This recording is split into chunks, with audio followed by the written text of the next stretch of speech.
Thank you for waiting. I finished checking your adventurer handbook. Here are your commission rewards. We have no other urgent commissions on the books at present. Thank you for all your hard work lately. Perhaps you two could consider taking a vacation. Amazing! Paimon never thought we'd end up having downtime in Nod-Krai. Things were pretty hectic when we first got here. Everywhere you looked, it was either the Wild Hunt causing chaos or the Voici stirring up trouble.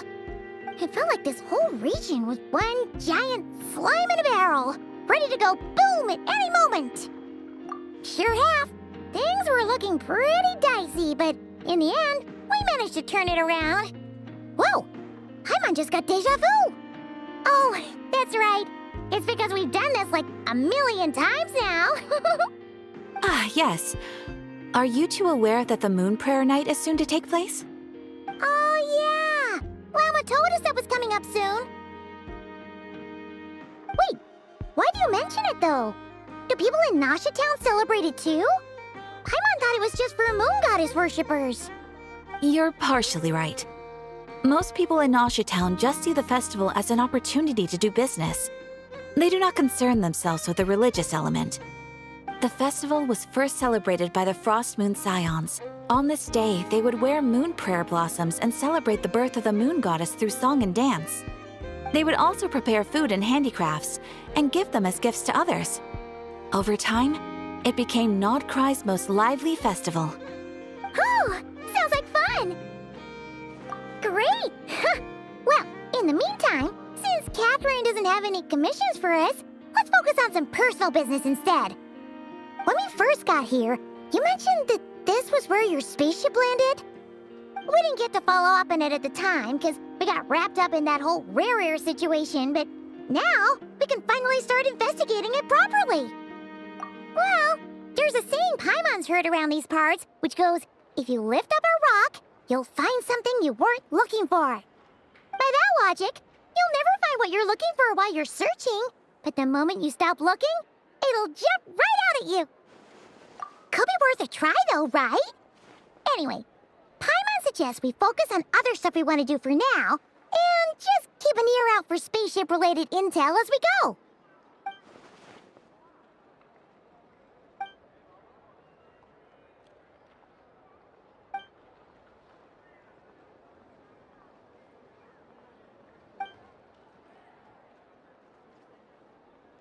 What's wrong? You look super serious all of a sudden. Huh? Paimon gets why you'd be concerned about Columbina, but what does the doctor have to do with anything? Oh, that's true. And now that you mention it, we're definitely overdue for a showdown with the Voici. It is weird that he hasn't shown himself this whole time. What could he be up to? True. Paimon would much rather deal with Marionette anyway. She says the meanest things, but when it comes down to it, she doesn't seem like a bad person. Maybe it's the pressure of being a Voici? Especially as a Harbinger. Does she feel like she's gotta act tough to keep up appearances or something? But then, every time we headed out with Rarier, she always wound up having to repair Polonia and her other robots. That's gotta sting. Losing face always hurts more for people who care a lot about their image. She's probably still furious about it. What? Relax! She's not even here! Huh? What's the matter? Oh, nothing. Sorry, we'll be on our way now. Where are we again? Oh yeah, Columbina? Right, yeah, let's go see Columbina.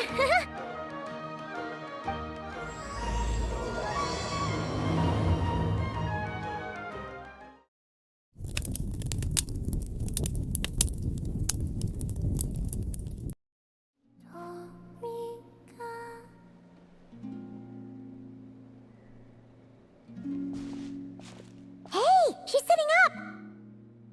Is me sitting here a rare sight? No, we just thought you'd be resting. Perhaps I would have been, were it not for the sudden arrival of some unexpected guests. Not that I consider it a disturbance. After all, you are the only ones who are free to enter. Would it not be a little unfriendly of me to lie down while we speak? I didn't realize you put so much thought into little things like that.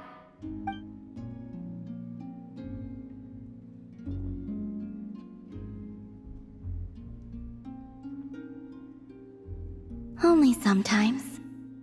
There have been moments lately where I think about you and your companions. They are warm, mysterious, and cozy memories. Very few of my past memories are anything like that. They say that travelers return home bearing bags full of souvenirs.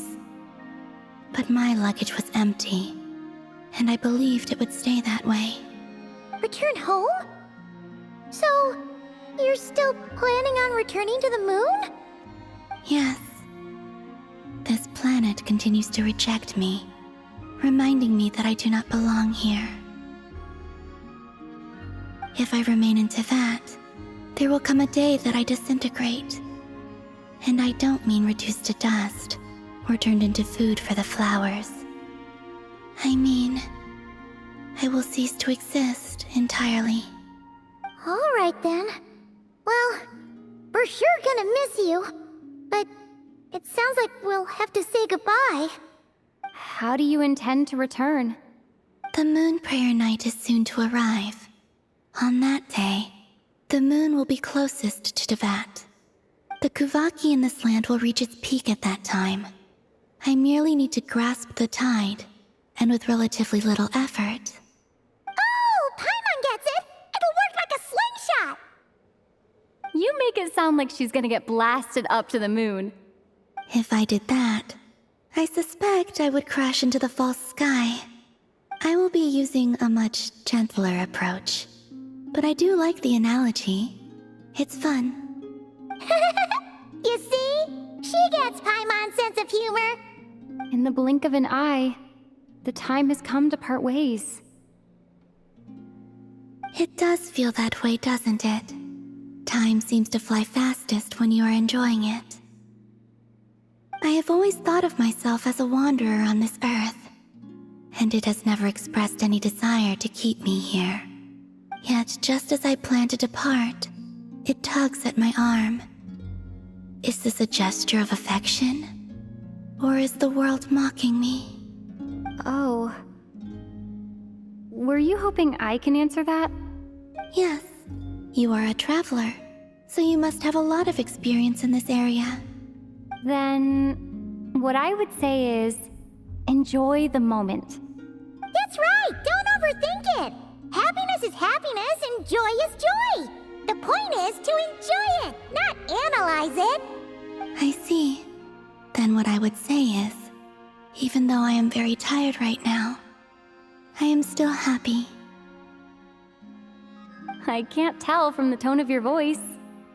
Oh, really? You don't think I sound happy? I'm just kidding. I could tell you were in a good mood today from the moment we saw you. Ah, a joke. Albeit not a funny one. Anyway, I assume you're here about you-know-what. Give me your hand. Actually, it's not that. There's something else we wanted to discuss with you. Oh, then, do you still want to give me your hand? Or not? Sure.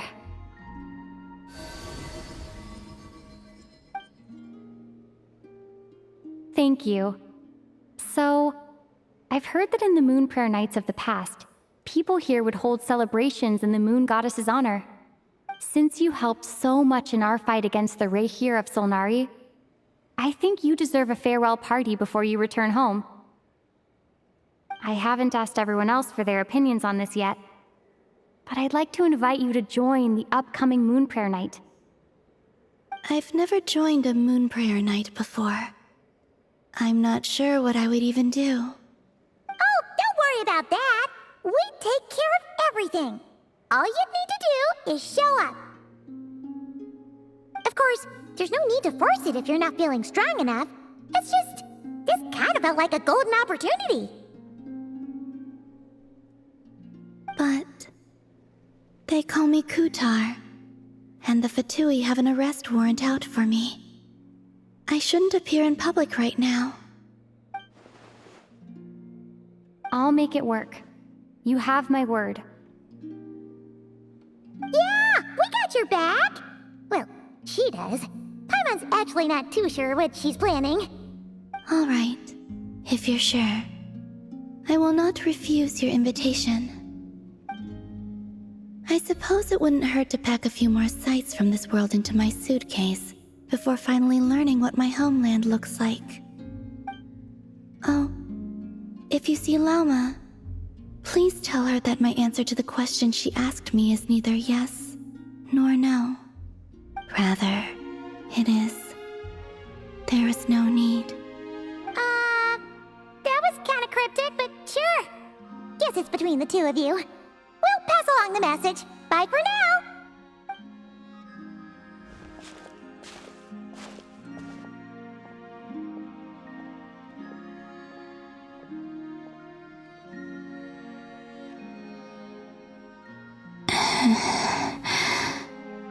And also, I do not know.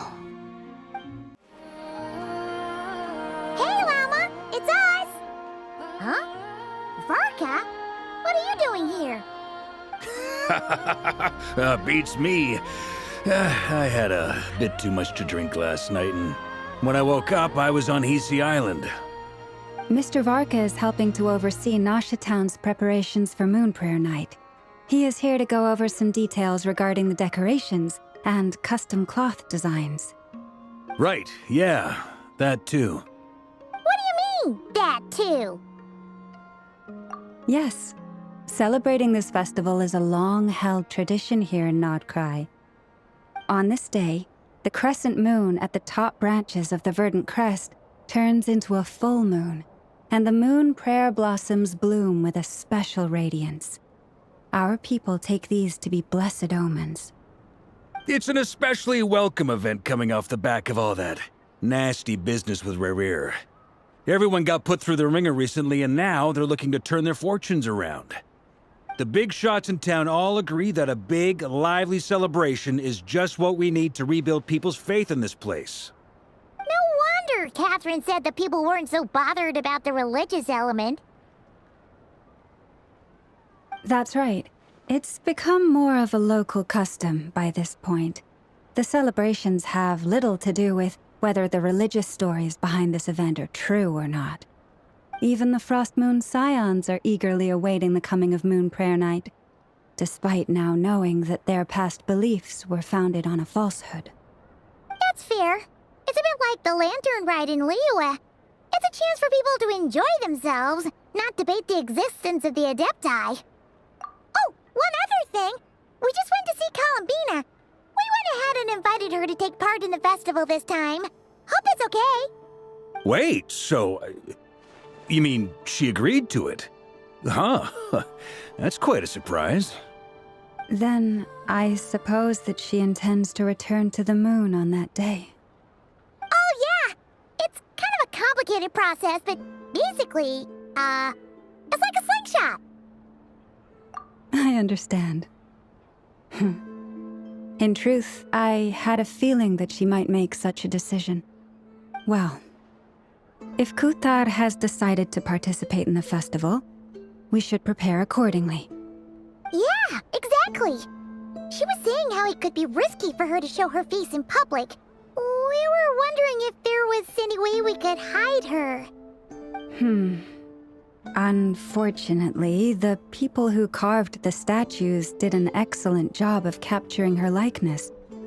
It will be very challenging to hide a goddess whose face everyone is so familiar with. Darn! We may have bitten off more than we can chew here. Nah, don't sweat the small stuff. We can handle that. Huh? Are you saying you have a plan? Not as such, no, but the most important thing with a festival is to keep the mood light and your spirits up. You can't go preparing for a festival with those long faces. You'll never convince anyone to enjoy themselves. The Mondstatter spirit is strong with this one. As it happens, I agree with Mr. Varka. Let's start by making our appreciation for Kuthar the beating heart of the festive atmosphere. And who knows? Once we get the ball rolling, perhaps everything will just fall into place. Hey! Did you catch that? Llama said the thing! Or close enough, at least. I'm looking forward to the Moon Prayer Night already. We have a festival in Mondstadt called Windbloom, and you can always tell which couples are celebrating it for their first time by the smiles on their faces. Big, beaming smiles like their whole face is glowing. And I have a feeling we'll get to see that same smile on the Moon Goddess's face at this festival. Not quite the same, surely. Anyway, I'll take care of business in the city, but I'll have to leave the decor up to you and the Frost Moon Scions. No one else can capture that traditional aesthetic quite like you guys. But lastly, there's the final key element that brings the festival to life. Companionship. Before you leave, let me show you something that we've been preparing. Mr. Varka had asked to see it already, so you may as well tag along. Also, I have some further questions about Kutar's decision. Huh! What's this? They sure look like they're having fun. I believe so. Kuhenki seem very skilled at playing drums like these, although I'm not sure where they learned it from.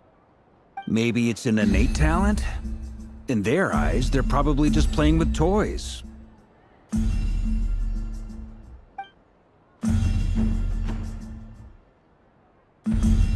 Luanatar!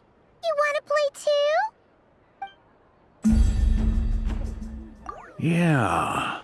She looks more confused than anything. Maybe we can teach her next time if we get the chance. Everyone seems hard at work. They're preparing items for Moon Prayer Night. For instance, the sculpture being made over here. Mr. Varka and I were just finalizing the details of where it will be placed.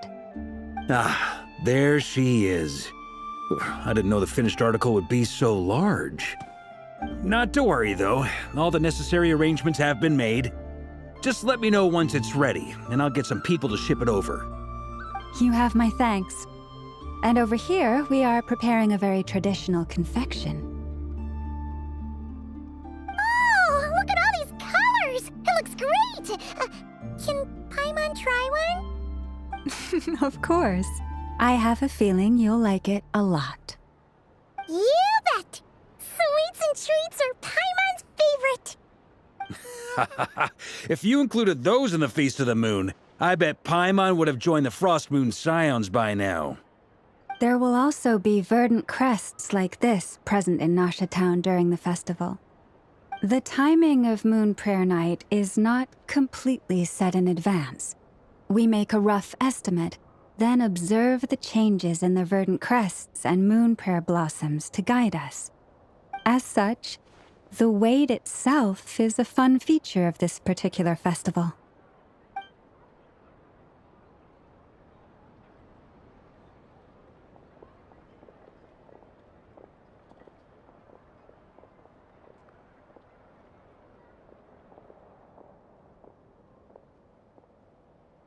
Let's talk here. To tell the truth, I am very surprised to hear that Kutar is willing to participate in the festival. I once asked her if she'd be willing to stay with the Frost Moon Scions. I could introduce her to everyone, and we could be a family to one another. She did not answer, but she has not appeared here since.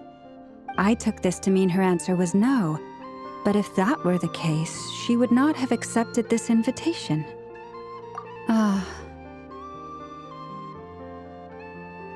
I see. Maybe she is right. Maybe the Frost Moon Scions of today no longer need a moon goddess. But my wish was not for her to come here and be worshipped as a deity. I simply wanted to offer her a place to stay. I'm sure she believes that showing herself here might invite Fatui intervention, and as such she does not wish to cause us trouble. But what really pains me about all this is that this is her birthplace. She ought to belong here, yet no one has been able to grant her shelter. I think I'm qualified to weigh in here. When someone's about to depart on a long trip, What they need is blessings, not burdens. We should wish her the best, not make the journey harder than it already is. Anyway, she's agreed to attend, hasn't she? All we need to do is simply respect her decision. I see your point. Yes, she will soon depart after all. Our job is to leave her with some happy memories. Besides, who's to say her journey to the moon is a one-way trip? It's not like she can't come back and visit if she wants, right? Paimon agrees wholeheartedly. Festivals are all about having fun, so let's keep it simple. All right, I'm gonna head back to Nausea Town soon. Want to come with? I'm guessing you have some other folks to visit there. Sure thing, let's go! Bye for now, Wilma! Thank you all. Goodbye.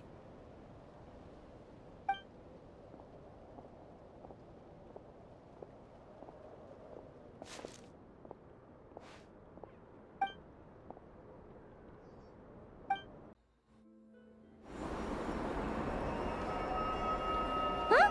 Hey, over there! It's Durin and Albedo with Flints! What could they be chatting about?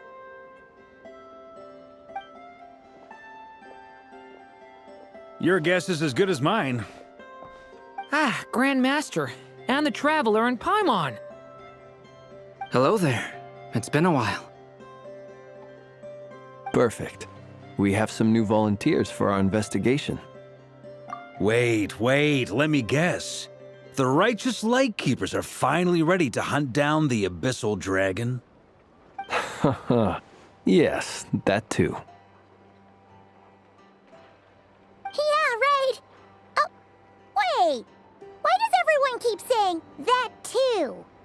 Well, to be precise, the facts match, but not the causality. Wait, so I guessed right? Half right! Don't act so impressed with yourself. Maybe I can explain. We ran into Mr. Flint's north of Nausea Town. At that time, we just noticed a few abyssal creatures out in the wild, but the strange thing was, I didn't detect any traces of abyssal energy on them at all. On closer inspection, we realized that they were not real monsters, but something akin to reflections in the water, or perhaps a mirage. Huh? What do you mean? Like, you could see them but not touch them? Exactly. It was very peculiar. They roared and tried to attack us, but we could not make any physical contact with them. I think I've heard of things like that happening in Nod-Krai before, but I don't know much about it. Yes, it's a known phenomenon. Mirage-like illusions tend to appear in Nod-Krai in the run-up to Moonprayer Night. From a distance, they appear quite real. I myself thought that Misters Durin and Albedo were locked in battle with abyssal monsters when I first arrived. But after sharing intel and investigating a little further, we can confirm that these illusions are harmless. All the Mirage stories I've heard are either animals, rocks, or small houses. Abyssal monsters, though? That's a first. It's a first for me, too. So I'm planning to look into it further just to be on the safe side. I intend to inspect a few more locations. What about you two? Any plans? Alice contacted me a few days ago. She'd like me and Durin to assist her with an experiment. But we lost contact shortly after receiving the message. I'm sure that comes as no surprise to anyone familiar with her. We don't know when the wind will blow, yet when the wind blows, we will know.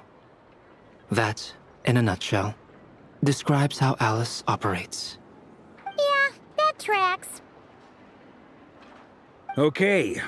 Well, I suggest we investigate this Mirage business in the meantime. It's piqued my curiosity, and I'm pretty sure I know someone who will already be 10 steps ahead of us. Well said. Right? Whatever's happening in Nod-Krai, she always seems to be the first one to know. Let's go see what she knows. We can invite her and her staff to the festival while we're at it.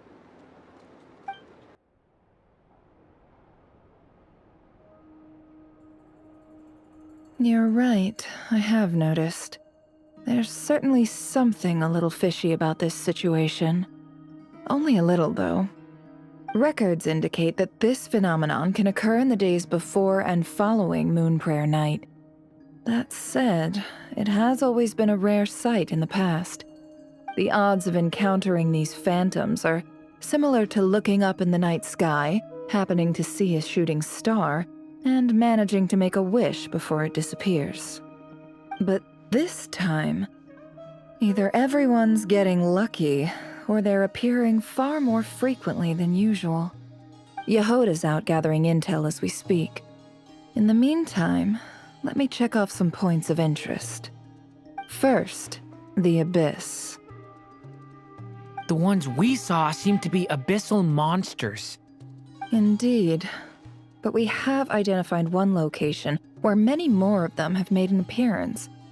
And not just monsters, but human phantoms too. Given the scale and nature of the phantoms, it's almost as if someone's last memories are coming to life. Or perhaps the memories of multiple people. Oh. So you mean the phantom monsters are hunting down the phantom humans? Exactly. The phantoms can interact with each other, but we have no means of intervening. In addition, some of the human phantoms would seem to be from the very distant past. This is clear both from the clothing they wear and the stories they tell. They claim to be from Hyperborea, a name which I've heard from Lauma before. If this is true, it means they must be from 6,000 years ago. Did Paimon hear that right? 6,000 years? It sounds like this merits further exploration. That'd be a big help. I'll leave it with you, Albedo. My knowledge of ancient history is non-existent. I used to doze off every time the pre-Knights of Favonius era came up in class. It's quite a miracle that you were able to understand these phantoms' speech, given how long ago they lived. I suppose you're right. But I'll leave the archaeologists to ruminate over that conundrum. As an intelligence broker, my sole interest is in the value of the information I gather. Which, in this case, hopefully means earning myself some good favor with our dear Lady Moonchanter. So calculating. Whew, this intel broker logic always catches Paimon by surprise. Sounds to me like we could split the work up. I think the abyssal phenomenon is best left to Albedo, Flints, and me. Agreed. It coincides with my duty as a lightkeeper. For my part, I'd like to understand the abyss better. Even a little knowledge would go a long way. This is certainly a rare opportunity to study the abyss. But even rarer, perhaps, is the chance to make contact with the ancients. The Curatorium will take the lead on investigating the Hyperboreans. We put in the work to learn what we know so far. It seems only fair that we get some quantity of exclusive intel. That just leaves our trusty team of 2 unassigned. Since you became an honorary knight, of course. This was part of my grand plan all along. Ha ha ha! Oh yeah, by the way, we managed to convince Columbina to come to the Moon Prayer Night celebrations. Would you and Yehoda like to join too? She agreed to that? Huh. Quite an achievement. Never underestimate the traveler, I guess. I'd be happy to join. No point shutting myself inside when the streets are all decked out. I doubt any clients will be visiting during the festival in any case. And Yehoda loves a party, so I'm sure she'll jump at the opportunity. No, no, no, no, no, no, no, no, no, Way to contradict me in front of... Wait, no, that's not what I have bad news, boss. So many people. All right, everyone inside, quick.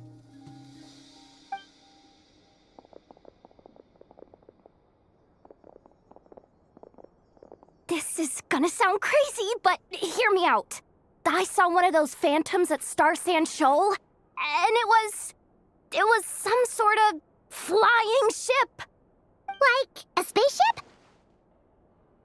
That's gotta be the one you came to Tibet in. You said you saw the same thing through the moon marrow, right? Huh? You already know about it? Ugh, I thought I was gonna blow people's minds. Turns out I'm the last to find out. Wait, back up. You came here in a spaceship? Now my mind is blown! What's it like on the inside? Was it like flying through space? I want to know everything! Yep, exactly. Huge discovery. You're the best, second best intel broker in the world. After your boss, of course. Wow. Really? Well, I don't know if I'm all that, but... I guess that decides where we're heading next. Come on, don't look at me like that. I know the spaceship doesn't have anything to do with me, but you don't want to leave me as the only one twiddling my thumbs, do you? Please? Fair enough. You can tag along. In that case, let's meet back here to discuss our findings once we're done. I wish everyone a productive investigation. You too.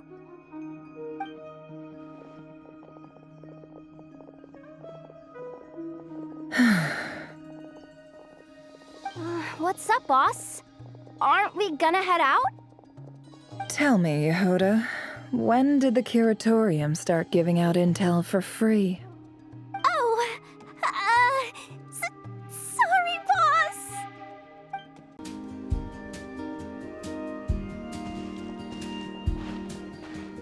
Wow, what do you know? Yehuda was right on the money. This Phantom really is your spaceship. But that's so weird. Why would it show up here? Is it some kind of projection? Or a ghost? Like, maybe it no longer exists, but somehow it left an afterimage? Ah, you're already here. Miss Lauma, what a surprise. I thought you were busy with festival preparations. I was, until one of our people informed me that a strange sight had appeared at Starsand Shoal. No one's ever seen something quite like this before. I thought I should see it for myself. Same here. Oh, so we heard that these things appear around the festival period. Any idea why that is? Unfortunately not. We have very limited information about them, since they can't be interacted with. And no human phantoms have ever made an appearance before now. The most we've been able to deduce is that these sightings appear to be connected to the increase in Kuvaki energy around this time. Yeah, seems like that's all we can do. This is all so confusing. Allow me to lend you a hand.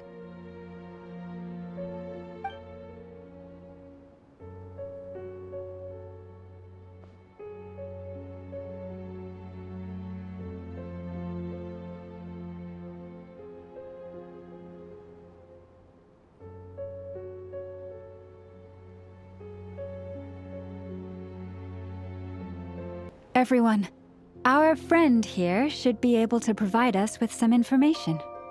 Is that a phantom rhymehorn deer?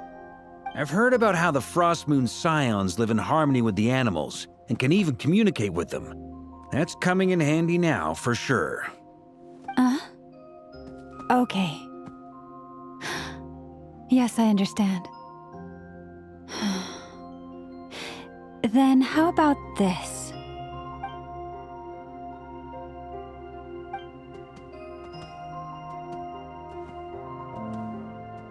Oh, it's leaving. It appears to share our curiosity about this giant spaceship, so I asked it if it wouldn't mind investigating along with some friends. In return, I told it about some nearby spots where the wild fruit grows abundantly. We may live in a different era from these phantoms, but I trust that the terrain, climate, and ecology here are more resistant to the effects of time than some things are. Let's give them a moment and hope for the best.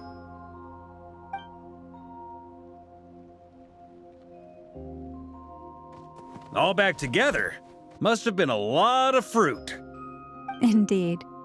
Now let me ask them some questions.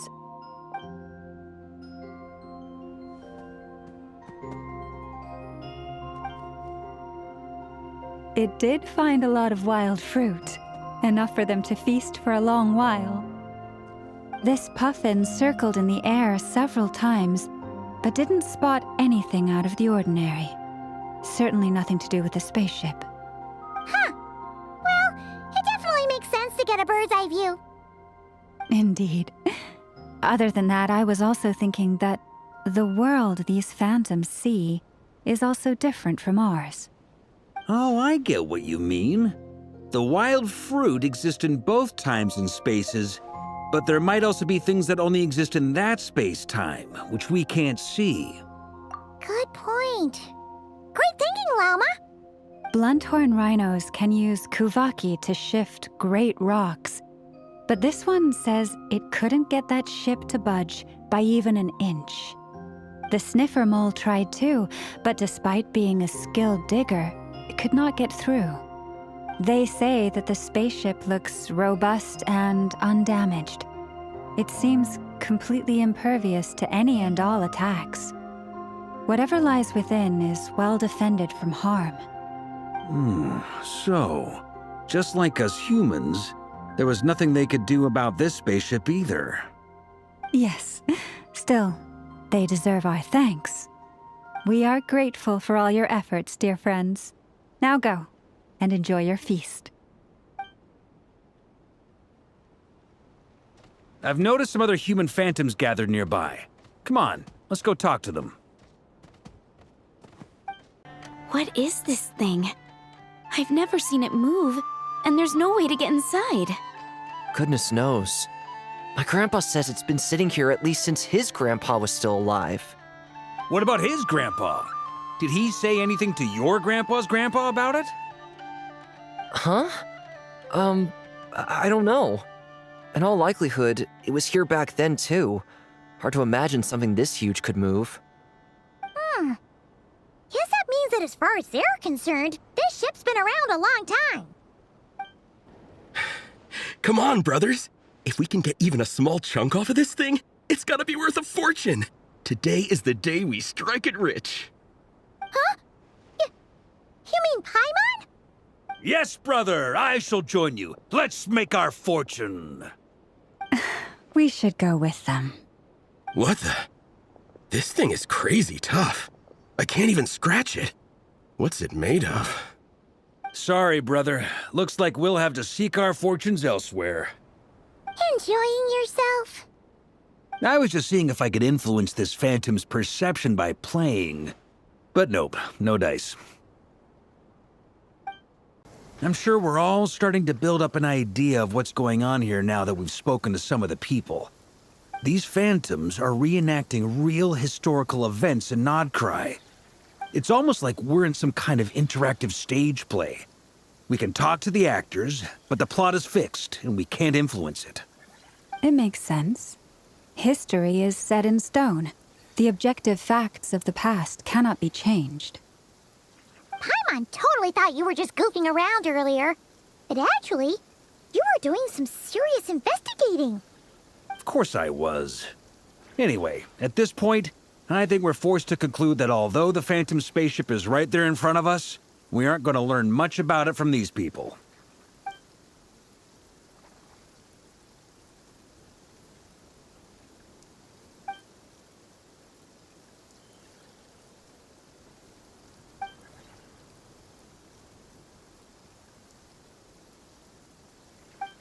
Don't be discouraged. If nothing else, this is proof of the ship's existence. And think about it. So many people tried to hack their way inside, but no one could get the door open. It's made of very tough material. To me, that says that we'll either find the ship itself or the story behind it. It's just a matter of time. Huh. Every now and then, when Varka gets serious, he actually does seem like Grandmaster material for once. I wonder how the others are doing. Let's head back for now. Sounds good. Also, drinks are on me if Team Knights of Favonius is the first to finish. team name now? Am I in Team Knights of Favonius as well? You're very welcome to join. We've even got a cathedral ready for you. Isn't that technically blasphemy? You wouldn't dare make a joke like that if Barbados was in earshot.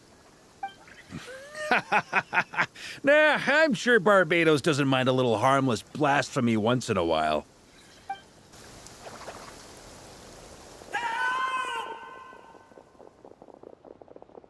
Oh, no! Get away! Oh.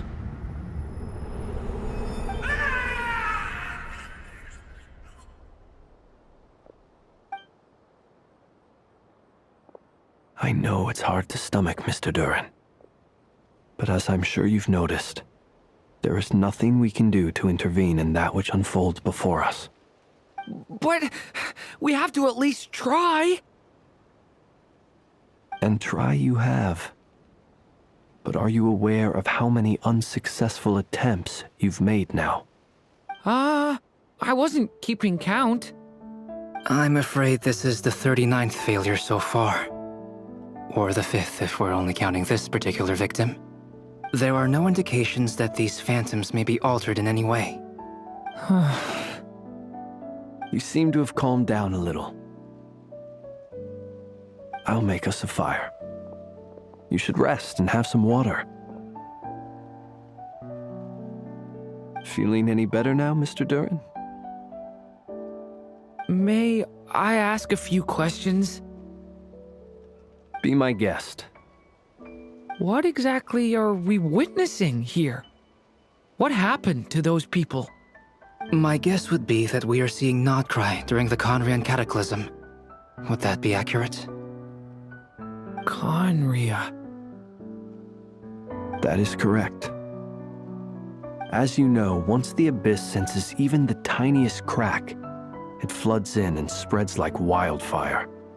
There was a time in the distant past when it permeated all of Nod-Krai, causing immeasurable harm.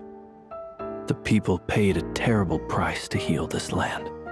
Then, 500 years ago, the whole of Teyvat suffered an abyssal disaster.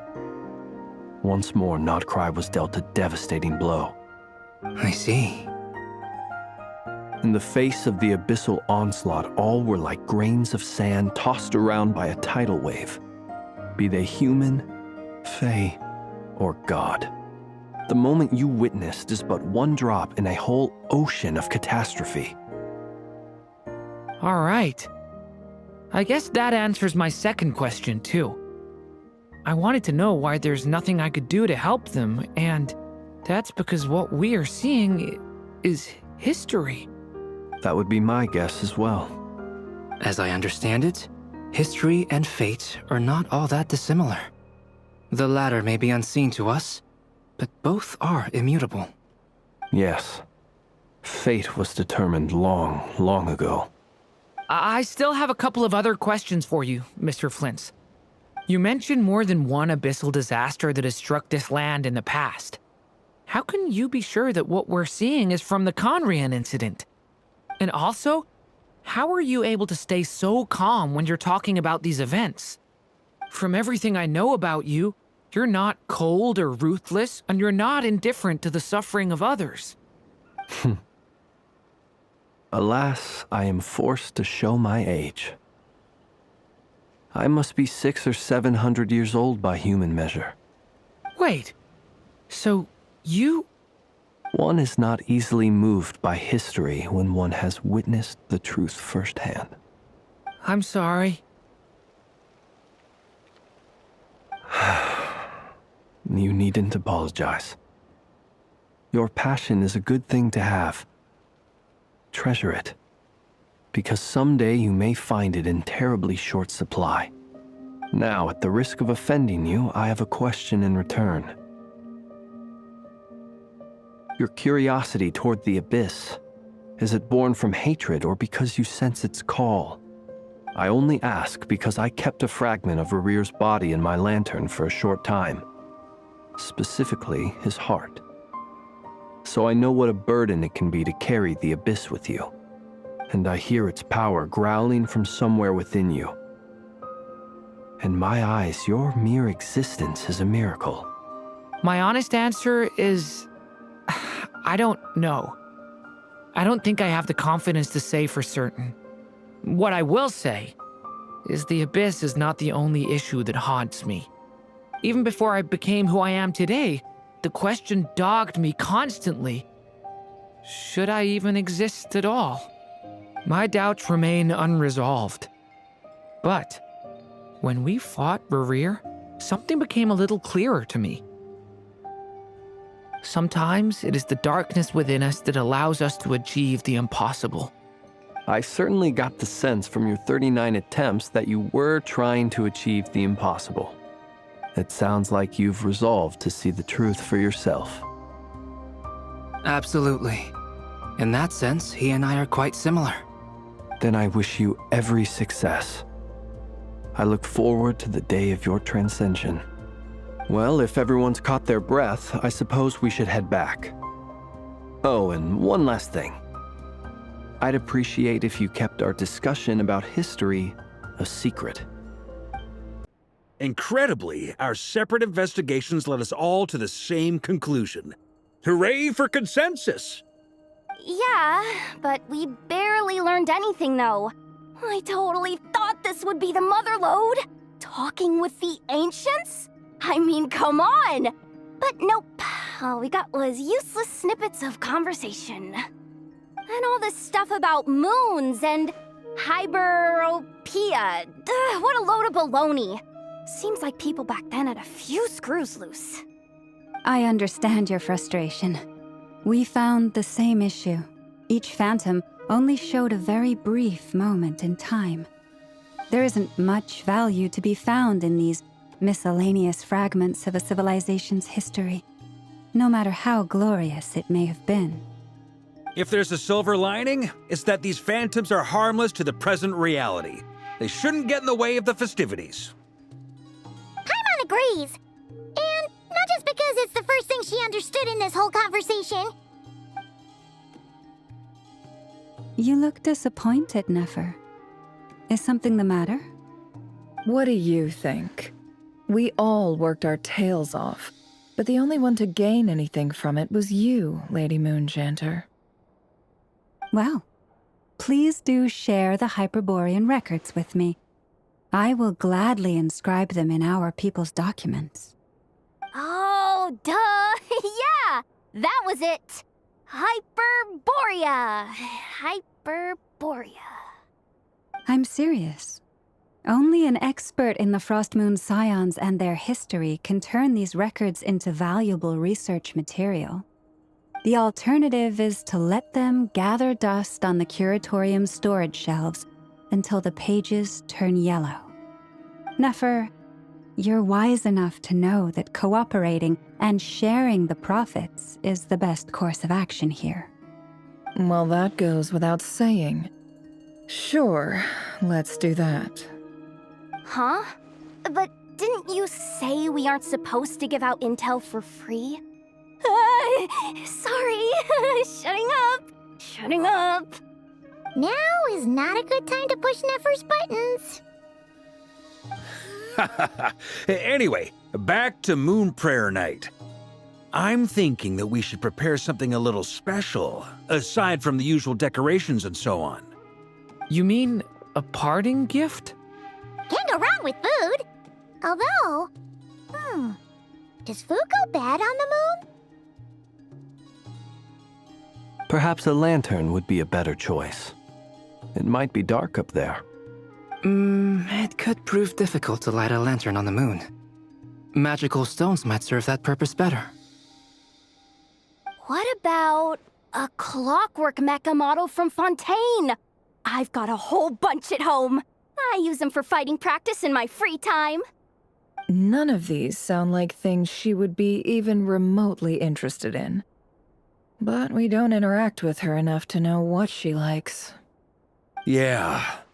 It would really save us the guesswork if someone could find out what she's into. Wait, what the? Traveler? They're all looking at you. Great! Haha, problem solved. Now, I need to stop by Dory's. Gonna need her help sourcing a bunch of stuff for the festival. Then let's leave it there for now. We all have our own business to attend to. Traveler, if you find out what Kutar likes, let us know right away.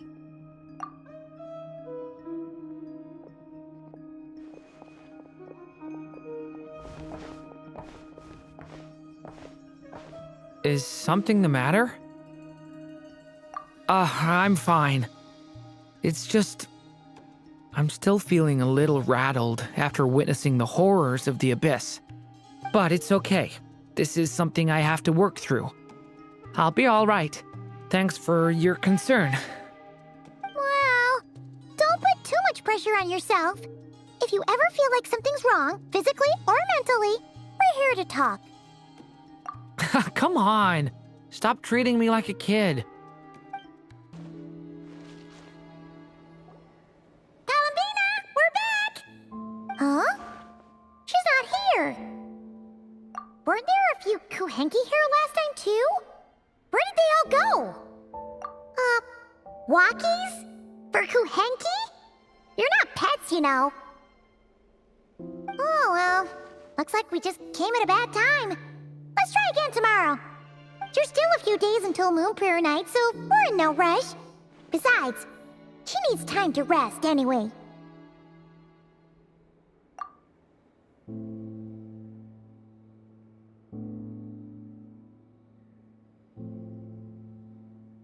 Columbina, are you back yet?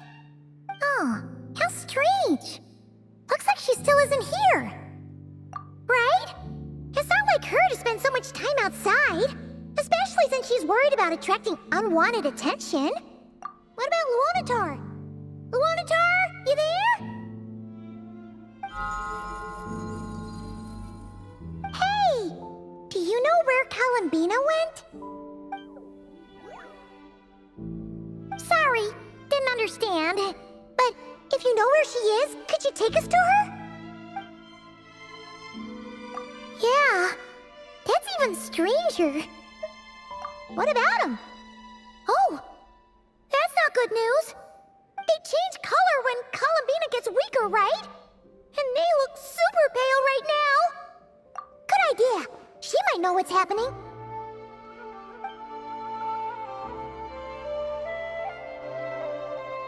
Llama!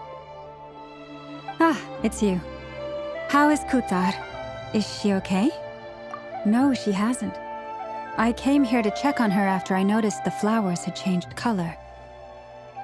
Based on past precedent, she must be very weak right now.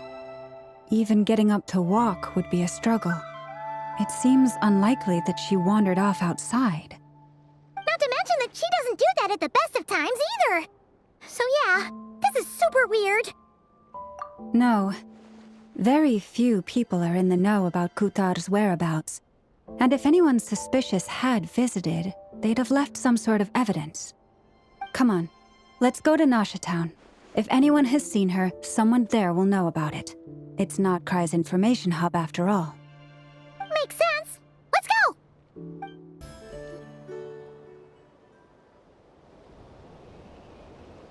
Wait a moment. Is it just Paimon, or is this stall kind of suspicious? It's never been here before, right? No, I don't recognize it. Alas, your free and easy adventure time is over. Now, prepare to face the final boss of Nod-Krai. Whoa! Where'd that voice come from? Not sure, but it's definitely hostile. No, not that way. The final boss is right here. The sniffer mole? That's the final boss? Surely not. Also... Okay, the jig is up. I'll stop teasing you. Turn around. I'm right behind you. It seems I've managed to leave quite an indelible impression, even though you've never seen my face. Ah, nothing could make a great mage more pleased with herself.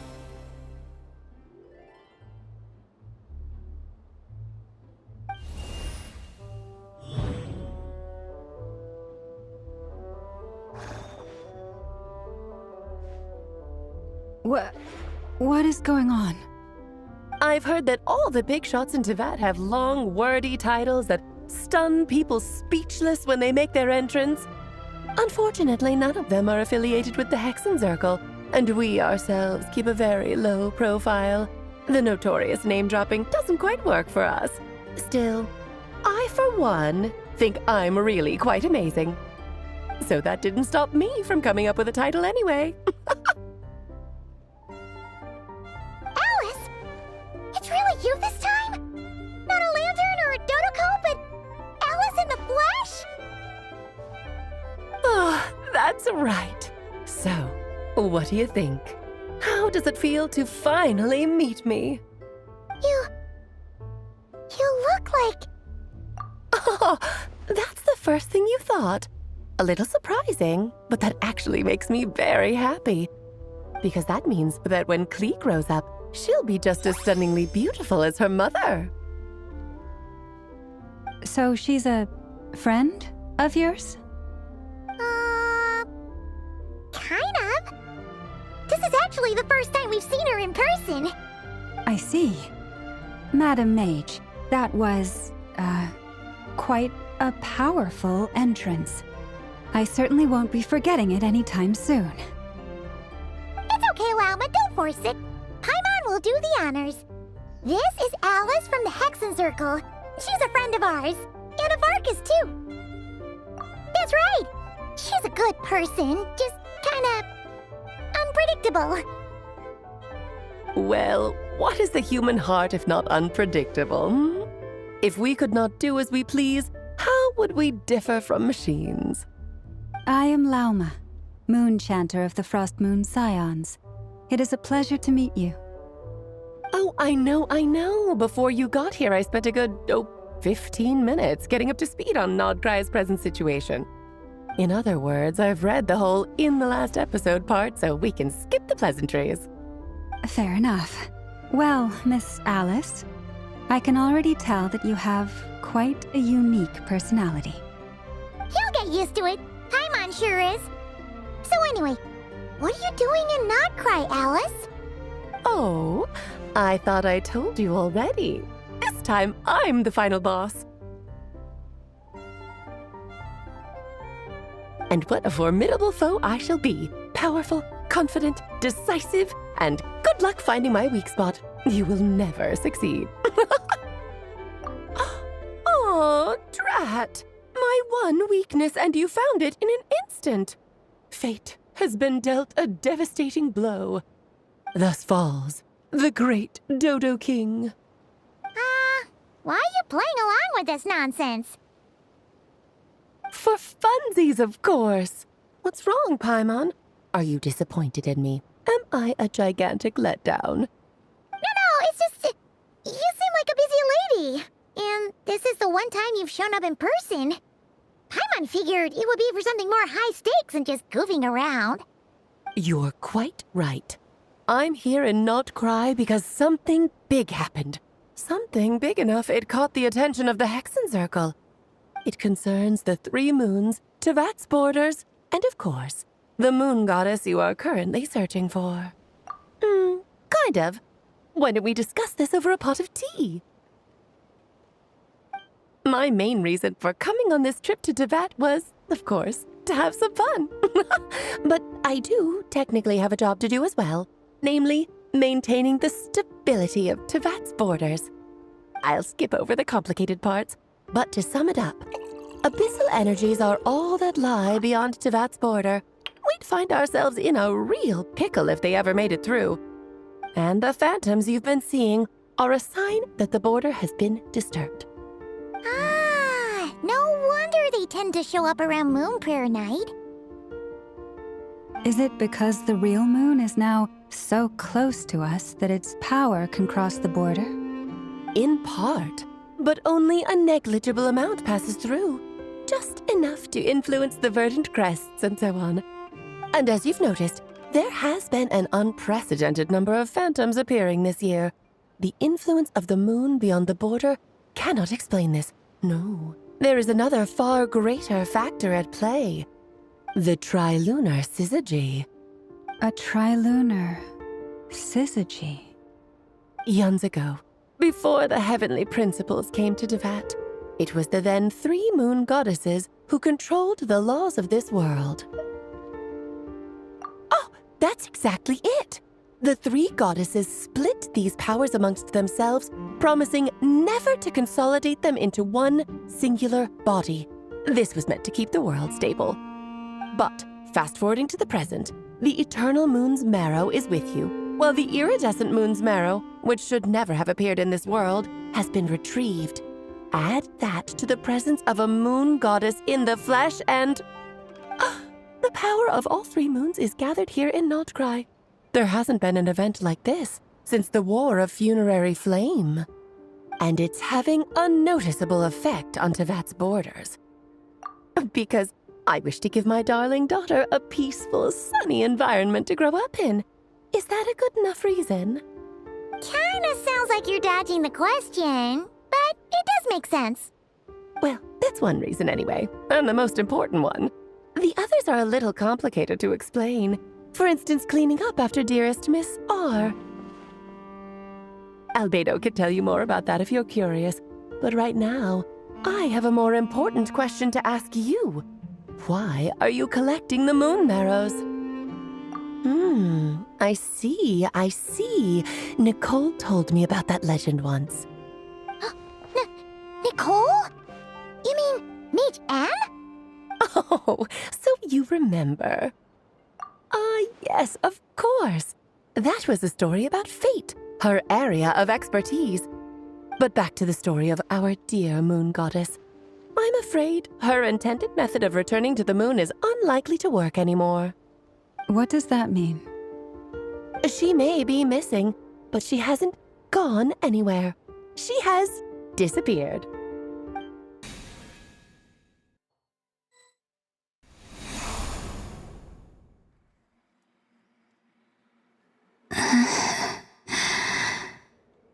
My body is so heavy. Wait, no. It's my mind that's heavy. My arms and legs are as light as a feather. What's happening to me? I feel drowsy, like I've been asleep for too long. Is it daytime or nighttime? Is the moon out? I think I'll go for a walk.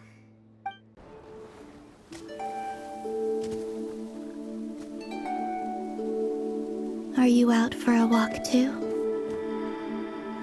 Huh?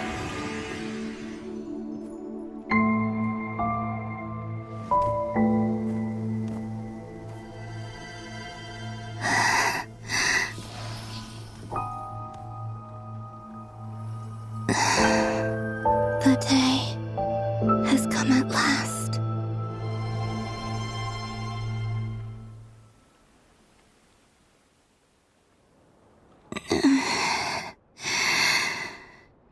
Have I grown so weak that I can't even sustain my physical form?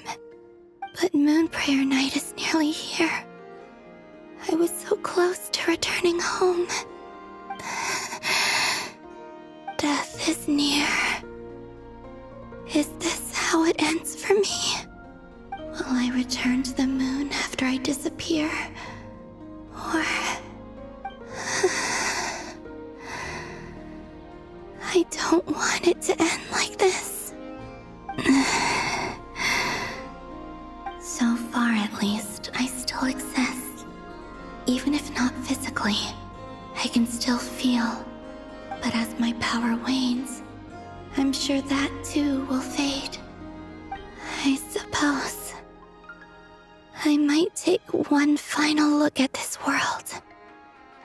The world where I was born.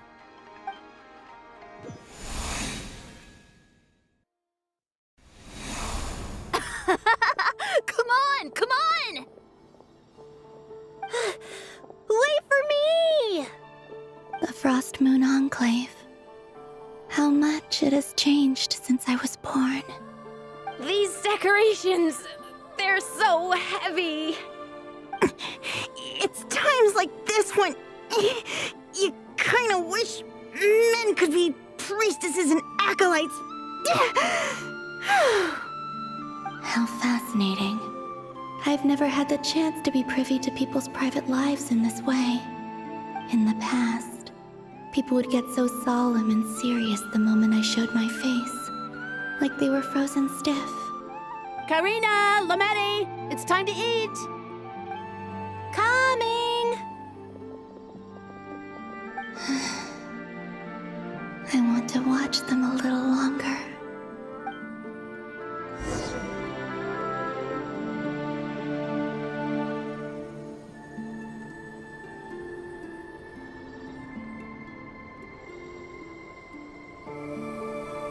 So just fill these balloons with air, right? Yep. Try a couple now to test things out. The rest can wait till Moon Prayer Night. Think fast. Rita! Teasing an acolyte of the Frost Moon Scions? Surely that's a punishable offense. Take this!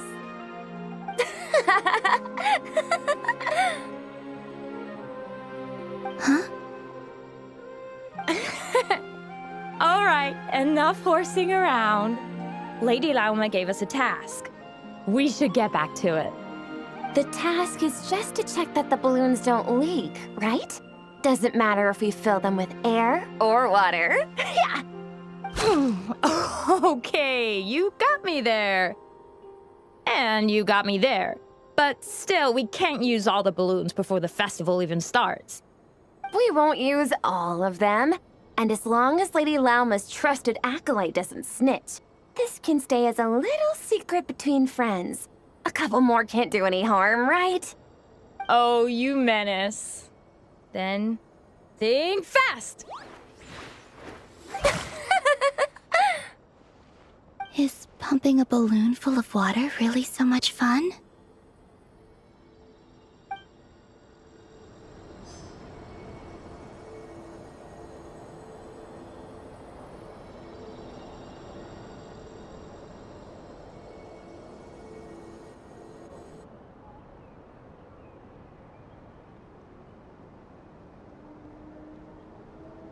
I'm sure you're both tired from playing all day. Come on, eat up. A plain, humble meal. That has always been the way of the Frost Moon Scions. Huh? How come Lametti got a midsummer berry dessert? Oh, I always get Lockaberry. I don't mind sharing. You can have a bite of mine if I get to have a bite of yours. They're sharing food? I've never shared food with anyone before. Even at the Harbinger tea parties, everyone just ate off their own plate. And when I couldn't finish my food offerings from the Frost Moon Scions, they'd leave the leftovers out under the moonlight for the animals to claim. Hey! That was 2 bites! Oh, then you can have another bite of mine. Oh, you too. Oh, don't fret now. Here, have some of Granny's too. So this is what it means to be family.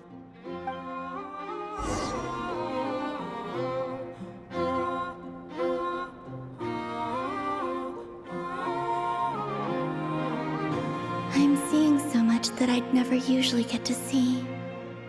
They'd never act like this when I was around. It's nice, being able to just watch people in peace in these final moments. What a rare opportunity. I think I'll go take a look around Nasha Town, too. Maybe the Traveler will be there. After the War of Funerary Flame, the Moon Goddesses were no longer recognized by Teyvat. They lost the whole foundation for their existence. That's why the Moon Goddess's strength is fading. She cannot withstand the world's rejection of her. To be more pedantic about it, the Moon Goddesses did something to offend the heavenly principles, and that's why they were ousted. Something of a recurring theme in Teyvat's history. Theoretically, speaking so candidly should put me in their crosshairs too, but they can't tell me what to do. I'll say whatever I want. Anywho, the Moon Marrow energies were but a drop in the bucket for her, and that battle against the Ray Hair of Solnari only weakened her further. Fortunately, it happened close enough to Moon Prayer Night when the Kuvaki concentration here is high. That's the only reason she managed to survive this long. What do you mean, fortunately? You said she disappeared. We're too late. Ugh, what a headache. I thought this was all common knowledge. I guess I have some more explaining to do. Okay, buckle up. It's time for another lecture.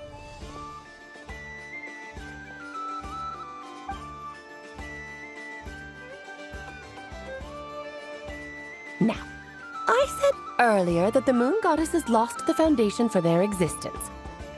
The reason for that has to do with the natural order. Basically, the rationale for their existence in Teyvat was lost. The same logic applies to the present moon goddess too. Consider her existence so far. Her comrades in the Fatui called her Damselette. And she was worshipped as Kutar by the Frost Moon Scions. But these connections have now been severed, whether by her hand or yours.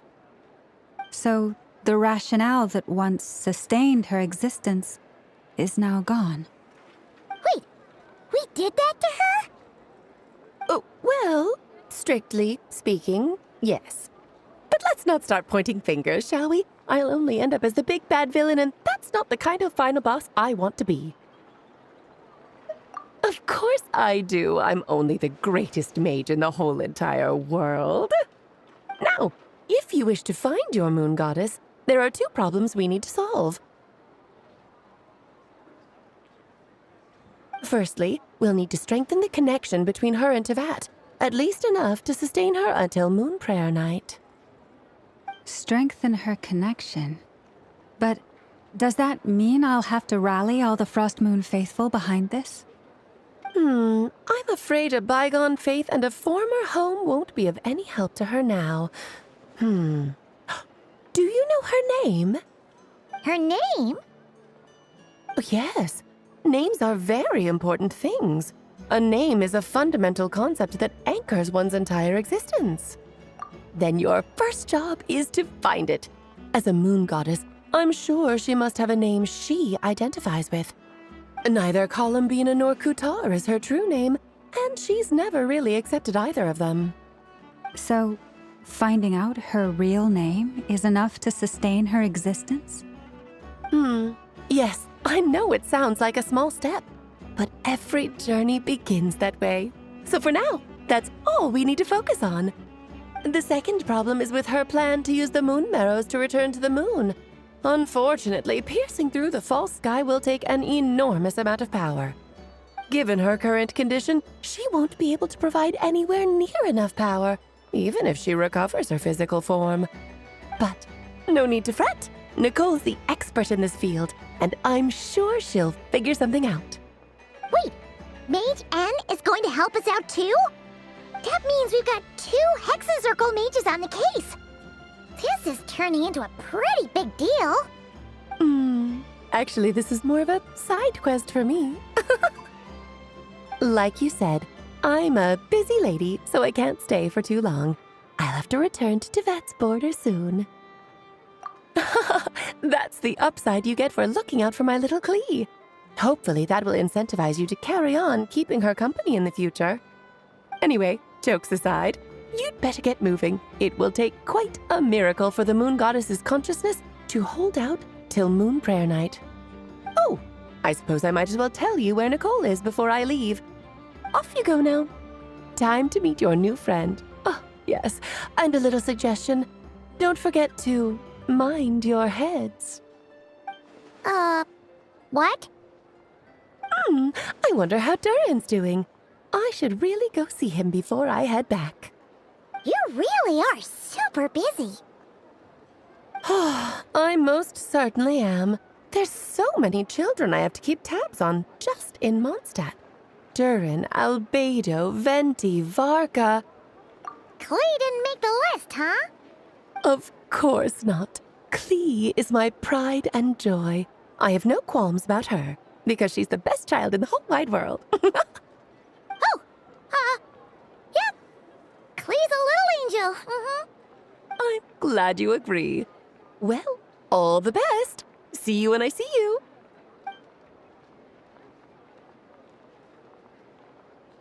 She left in a hurry. Yeah, she didn't pack up her stall. Should we handle it for her? I must say, I'm now very curious about her daughter. Klee, wasn't it? What's she like? That's a long story. Come on, we'll fill you in as we go.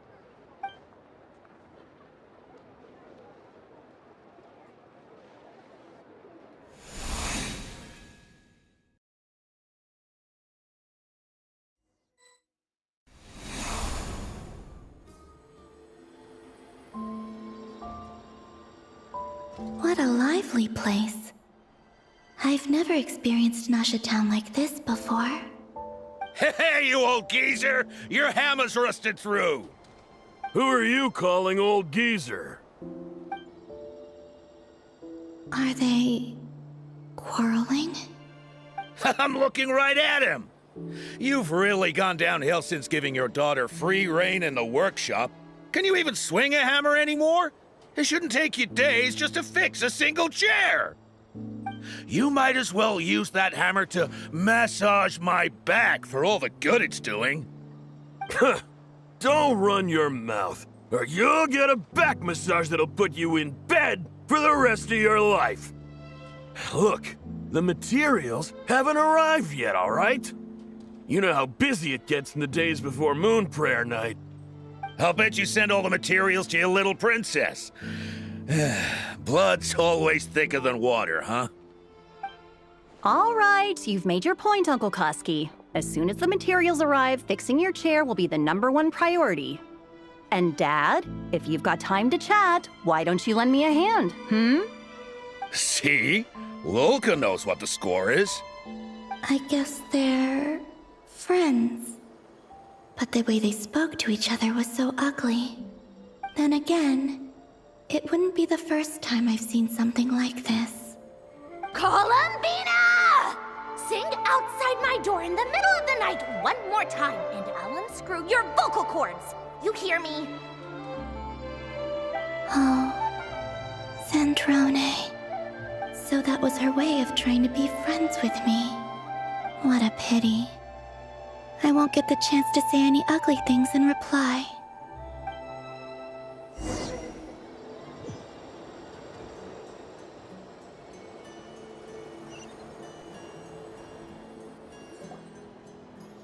Hey, have you decided what to give her for Moon Prayer Night? I sure have. She's gonna get the surprise of her life when she's least expecting it. Then I'll whip out the ring and pop the question. The surprise of her life. What a fun turn of phrase. Cool, I get the picture. You can spare me the gushy details. Ooh, looks like we have a customer. Hello there, ma'am.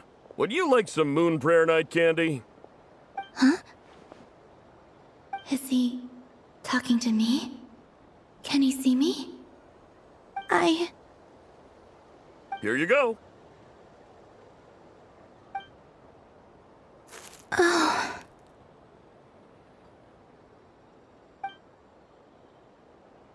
Come back anytime. Right. Now, where were we? I don't know why, but I still held out hope.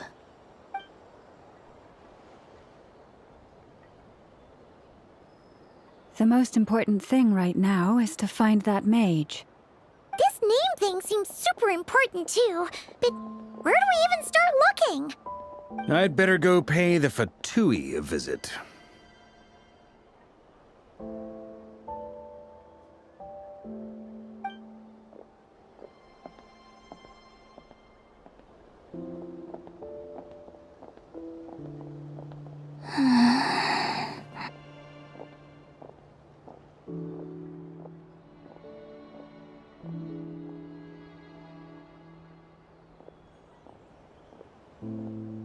Columbina?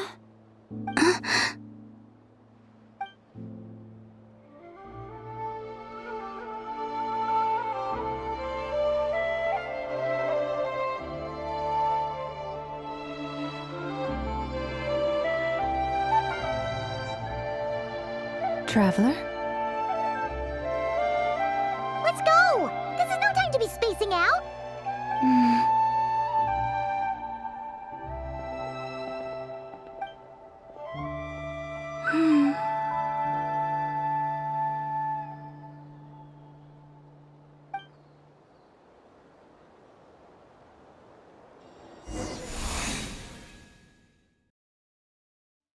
Where are they going? They mentioned a mage and... a name? So, Mr. Varka, are you acquainted with this Nicole? Or should I call her Mage N? Ah, not really. We've never met, though she has come up in conversation. From what I've gathered, Alice kinda took Nicole under her wing. Taught her how to speak in a more ladylike fashion, that kind of thing. Huh. Hard to imagine Alice as an etiquette coach. Yeah, Alice is a larger-than-life personality, I'll give you that. But then again, that's why she's able to draw such an eclectic mix of people into her inner circle. If I remember correctly, being an interesting person is actually one of her main entry requirements. So, if you ever wanted to join the Hexenzirkel, I'm sure you'd both be eligible to apply. Hey! Don't go around making promises on Alice's behalf! I wouldn't dare. I'm just trying to paint a picture of the Hexenzirkel for you. Okay, sure. Anyway, since none of us have ever met Nicole, how are we supposed to find her? We can't just go up to every woman in sight and ask, "Hey, are you Nicole?" Maybe something she's wearing will give it away? Like, a windbloom pinned to her chest or something. Wait a minute. Alice never said Nicole was from Mondstadt. Oh, true. That would be... this young lady, then?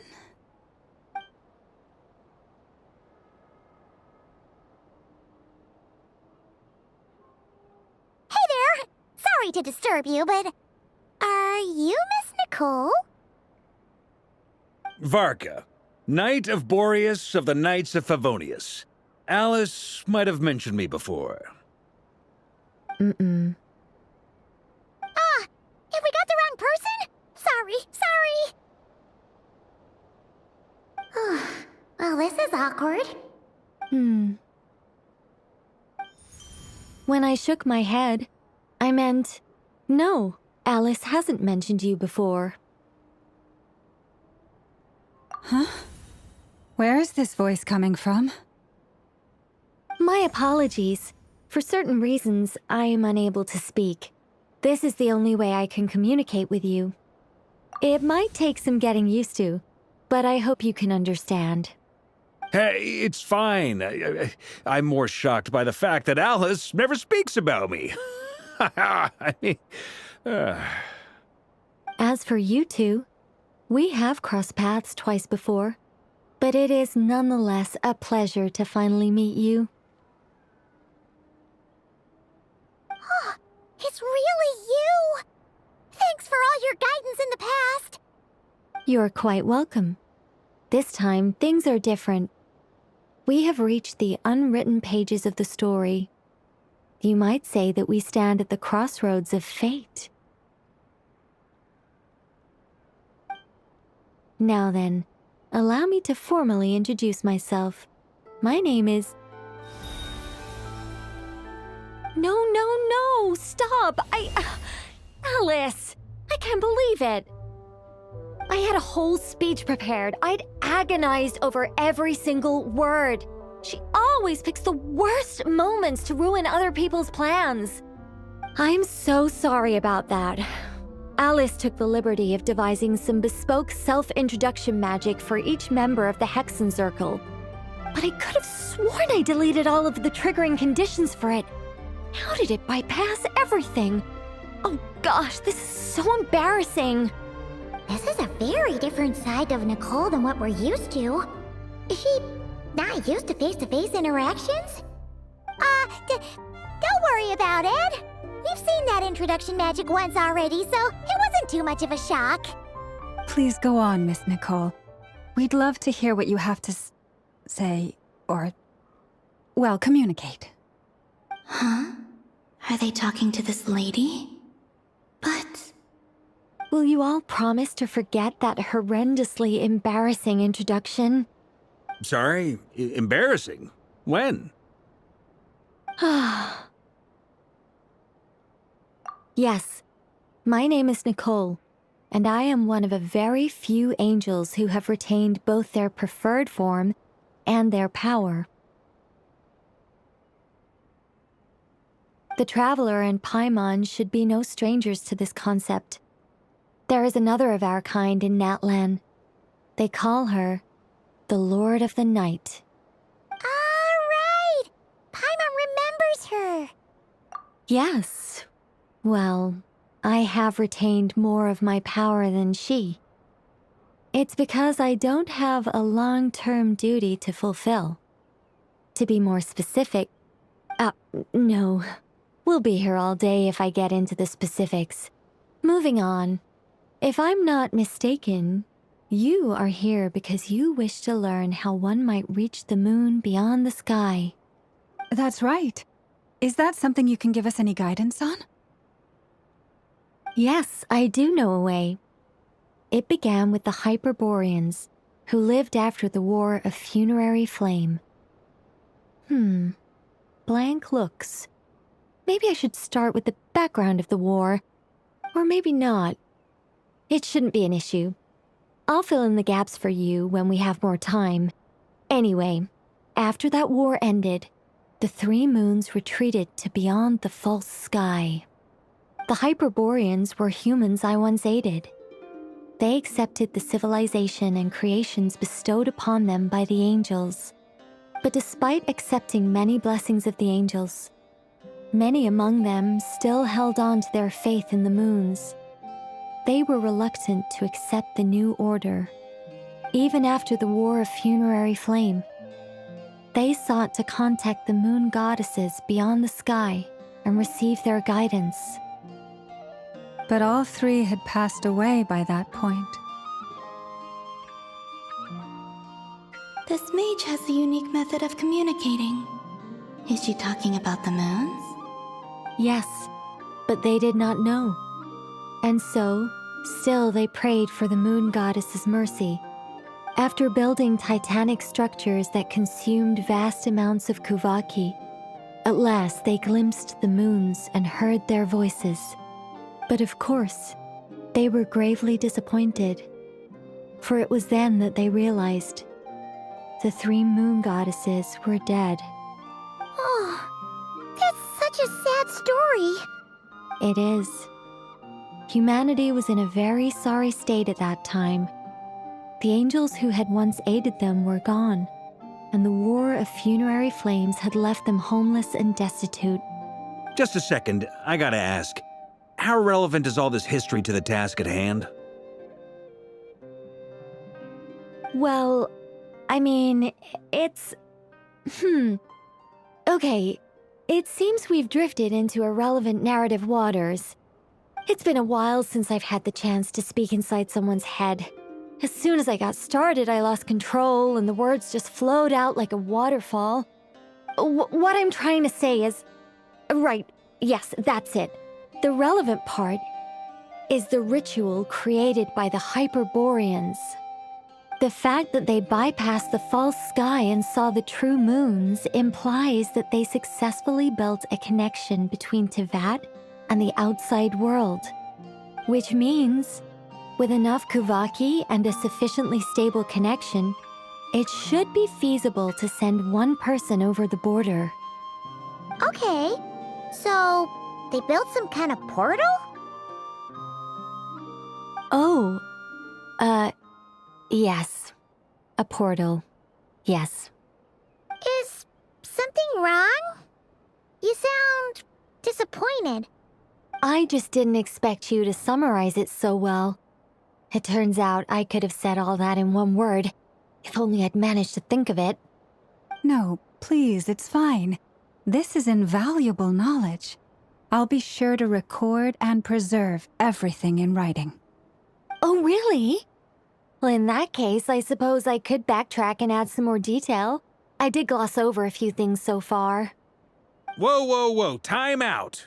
Let's summarize what we've got first. The Hyperboreans were the last ones to use this method, right? So we somehow need to find whatever structure they built and make sure there's enough Kuvaki to power it up. Luckily, we have the moon marrow of both the eternal and iridescent moons, so we're all good for Kuvaki. Which means the key issue we need to focus on is finding the place. Am I right so far? Yes. Although I expect the structure is long gone by now. That said, what if we could take advantage of the phantoms to travel back to a time when it still existed? Well, travel back isn't quite accurate. It's more like we'd be creating a handshake between 2 points in space-time. We wouldn't even have to pick a time when it still existed. It could just be a time when it still appeared in phantom form via projection, or we could project our own phantoms, fold them together at... You look lost. Was that too hard to follow?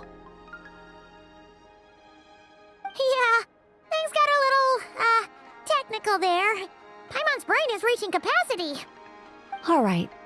Let me think about how to put this more simply. Okay, got it.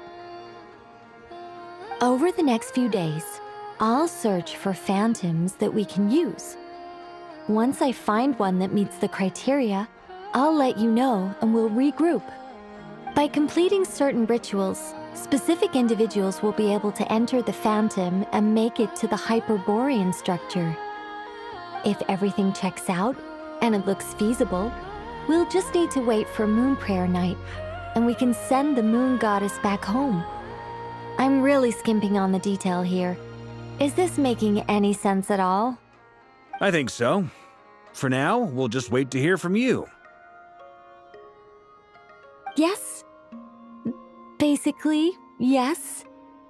Great. Counting on you. In the meantime, we'll focus on finding the Moon Goddess's name. My name? Are they looking for a way to stop me from disappearing? Excuse me, Miss... Go on, Miss Nicole. This conversation was a little all over the place. I didn't catch your name. I am Lauma, of the Frost Moon Scions. Ah, I did wonder. I noticed that you listened very intently when I spoke about Hyperborea and the moon's history. If you'd be interested, I'd love to visit you this evening and go through it again in greater detail. Also, if you were serious about making a record, it would be too risky to simply write down the raw details as is. I would suggest some tweaks. Maybe rewrite the stories as fairy tales or fables, perhaps even prayers. Anyway, we can cross that bridge when we come to it. So, see you later then? Oh, and no need to prepare anything. Just a cup of tea will do. See ya! She seems friendly. It's just... It's so nice to find someone who's actually willing to listen. I've been dying for a chance to finally go through all this systematically from start to finish. Any longer and I'd probably start forgetting it. Now Paimon gets why Alice told us to mind our heads. Ha ha ha ha! What did I tell you? A lot of quirky people in Alice's orbit. Now then, the next order of business is, where do we start looking for the Moon Goddess's name? Maybe the rest of what Nicole has to say might give us some clues. Once I've heard her out, I'll summarize the salient points and share them with you all. I'm also inclined to review our other documents. Yes, our faith was first established by our Hyperborean ancestors, but many of the more factually accurate records are from after Kuthar's birth. Sounds like we're gonna follow Columbina's journey through Duvat, huh? In that case, we'll start by heading to the Frost Moon Enclave. Sounds like a plan. Take this with you. I'll see about getting in touch with the Fatui. It'll probably just be Arlecchino and Sandroni again. They're the only ones who would want to help. Thank you, Mr. Varka. Don't mention it. Honestly, I'm more comfortable dealing with the Fatui than prying into the details of a young lady's childhood. Catch you later. I should follow them, just in case there's some way that I can help. A while ago, I took the time to organize all documents in our possession that pertain to Kutar. What you see here is the material I consider reliable. You're saying there's unreliable material too? Yes. Most of the information we have was transmitted through an oral tradition. Inevitably, some of her stories were mythologized and deified over the years through countless retellings. That's why I organized them into reliable and unreliable. There's no sense seeking answers in history unless we can ensure the veracity of the historical record. Makes sense. All right, let's take a look through.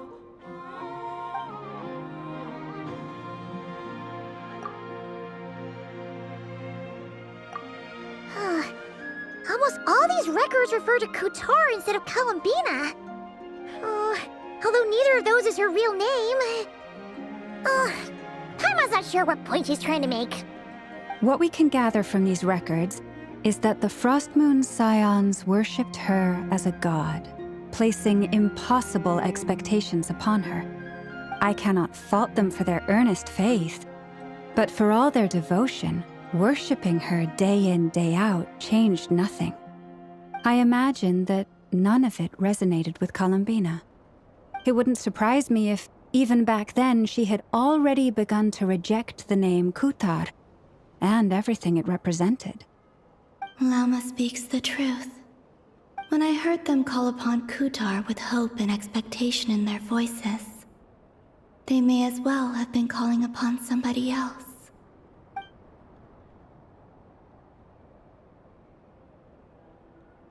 Well, that's a bit complicated. I looked at the level of detail, perceived authenticity, prose style, and how realistic their portrayal of Kutar seemed to be. Amongst the Frostmoon Scions of today, only I know of her existence, and I alone have spoken to her face to face. As such, I know that there are certain things she simply would never do. That being said, I have sensed some changes in her lately. Changes? Me? Seems like this is getting us nowhere. For what it's worth, why don't we check the unreliable sources too? Sure. Give me a moment.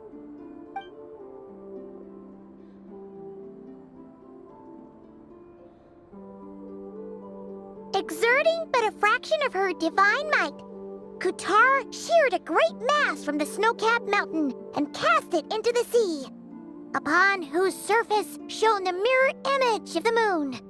Thus was formed the island of Hisi. Yeah, right. That doesn't even begin to pass the sniff test. The 3 moons are naught but lies through and through. Only one moon has ever shone for us, and Kutar is her name. The vast majority of ancient texts are filled with fanciful tales like these. I trust you understand my criteria a little better now. Kutar did not speak, merely gazing into the distance in silence. And where her gaze landed, this was her prophecy. Clearly, whoever wrote this text never even met Kutar. Otherwise, they'd know that her eyes are always closed. What about you, Traveler? What are you reading? Come on, let Paimon see. The child wished to build a wooden nest with which to shield a fledgling bird from the cold. But being so young and lacking in strength, the child could not snap the branches from the trees. Kutar was passing by. Upon seeing the child, she summoned forth a Kuhenki, who built a beautiful nest for the child. I remember that. Not knowing the meaning of Kutar's divine intervention, the child dared not to respond, and thus ran home to call their parents. But Kutar was gone. The moon chanter declared the event a miracle and took the nest as a relic, placing it on high for all to see. The child was named as one favored by the goddess, and was greatly respected amongst the people. Yet, no further miracles were bestowed, and this matter was forgotten in but a few years. Huh. Any thoughts after reading that? Yeah. Columbina probably just wanted to join the kid in making nests. Ah. I'd originally considered this a fabrication, because Kuthar did not perform any similar actions in subsequent records. But now that I think about it, it does seem like something Columbina would do. It's just that... She didn't know how other people would interpret her actions. She was probably worried about making things difficult for people. And so, she gradually stopped joining in. Yes. Oh, that's so sad.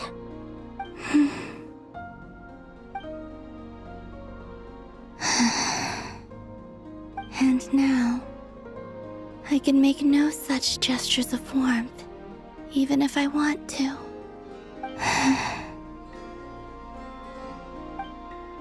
Still no name.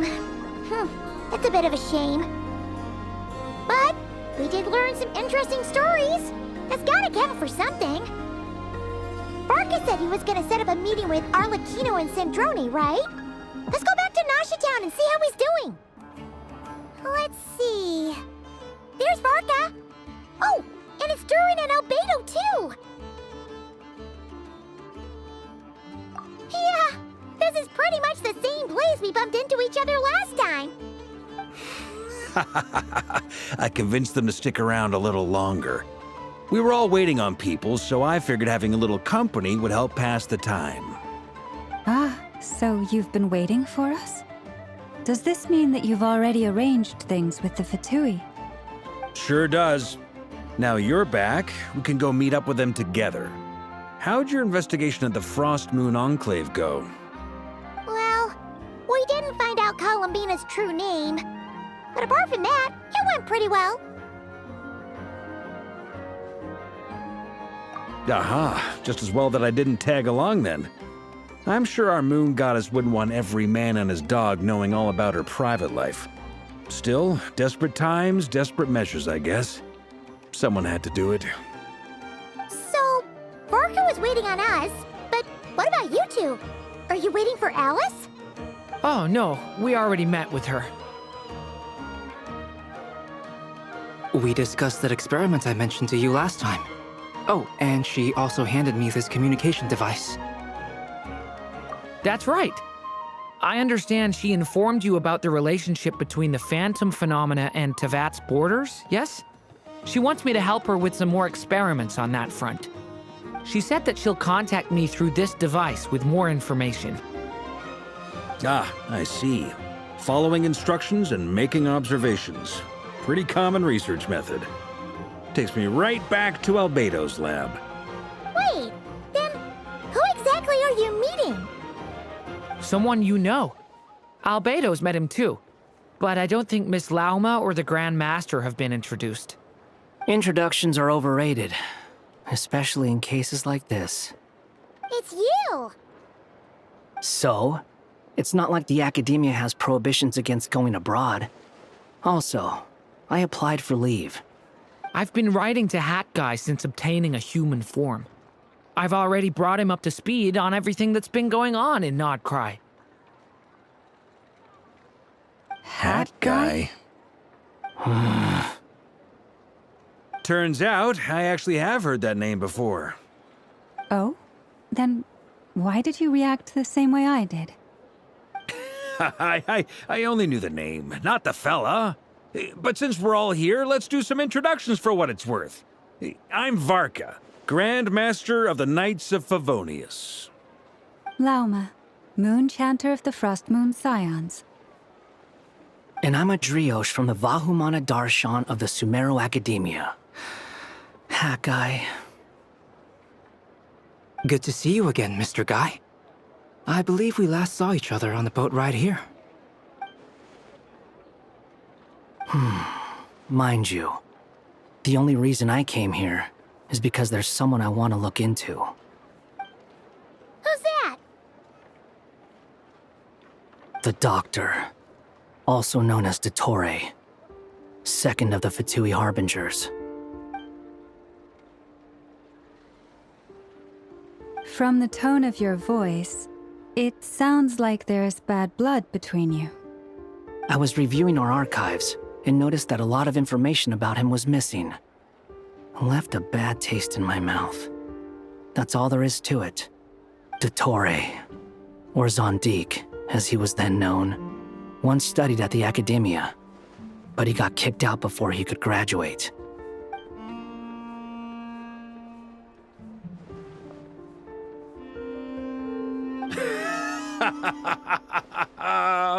So the Harbinger's #2 man is a college dropout? How embarrassing for them. Last we heard, he was planning something. We actually heard that a few times before, even coming to Nod-Krai, but we haven't seen a trace of him since we got here. He only appears when something interests him. For all we know, he might have left already. But the fact he did something here at all is worth noting. It'll fill a couple extra lines in his file. Why does it sound less like a file you're writing and more like a criminal record? Anyway, we were just about to meet 2 of the other Harbingers. Want to come along? You might learn a thing or two about him there. Sure. Even though they're Harbingers, well, they're old acquaintances of ours, so, you know, when you talk to them, try to be... I got it. The Frostmoon Scion's relations with the Fatui remain tense. Forgive me if I do not attend. In that case, we'll continue assisting Miss Alice with her experiments. Good stuff. Everyone's having a fruitful time. All right, we better get going. I'll lead the way.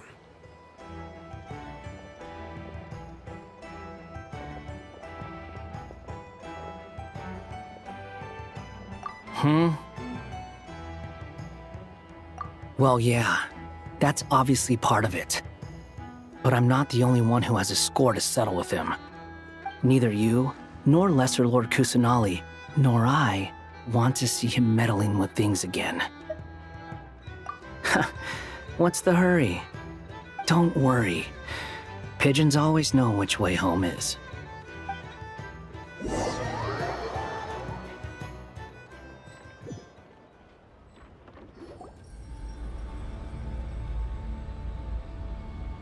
You made it. Who is this? A scholar from Sumeru. They call him Hat Guy. He's an old friend of the Travelers. Wait, this is the Academia representative you wrote about? He doesn't exactly look the part. I believe this will prove my identity. You'll notice it bears the seal of the Sanctuary of Surasthana. Well, what do you know? So it does. All right then. My mistake. It's fine. I expected as much. What? So as I mentioned in my letter, the Academia's got its eyes on Dottore. But this matter remains top secret. Apart from those assisting in the investigation, the fewer people who know, the better. If anyone asks, I'm here in Nod-Krai to pursue my personal academic interests. Gotta say, Varka, you did pretty well to keep all this under wraps for so long. Sounds like you got in touch with the Academia about this way back. you flatter me. Where do I even start? Remember that time we fought Rerir at Star Sand Shoal? He sure let me have it then, didn't he? I'll bet Dottore had that all sketched out, with me as his convenient little pawn. He could not care less about us if he tried, but hey! The feeling's mutual.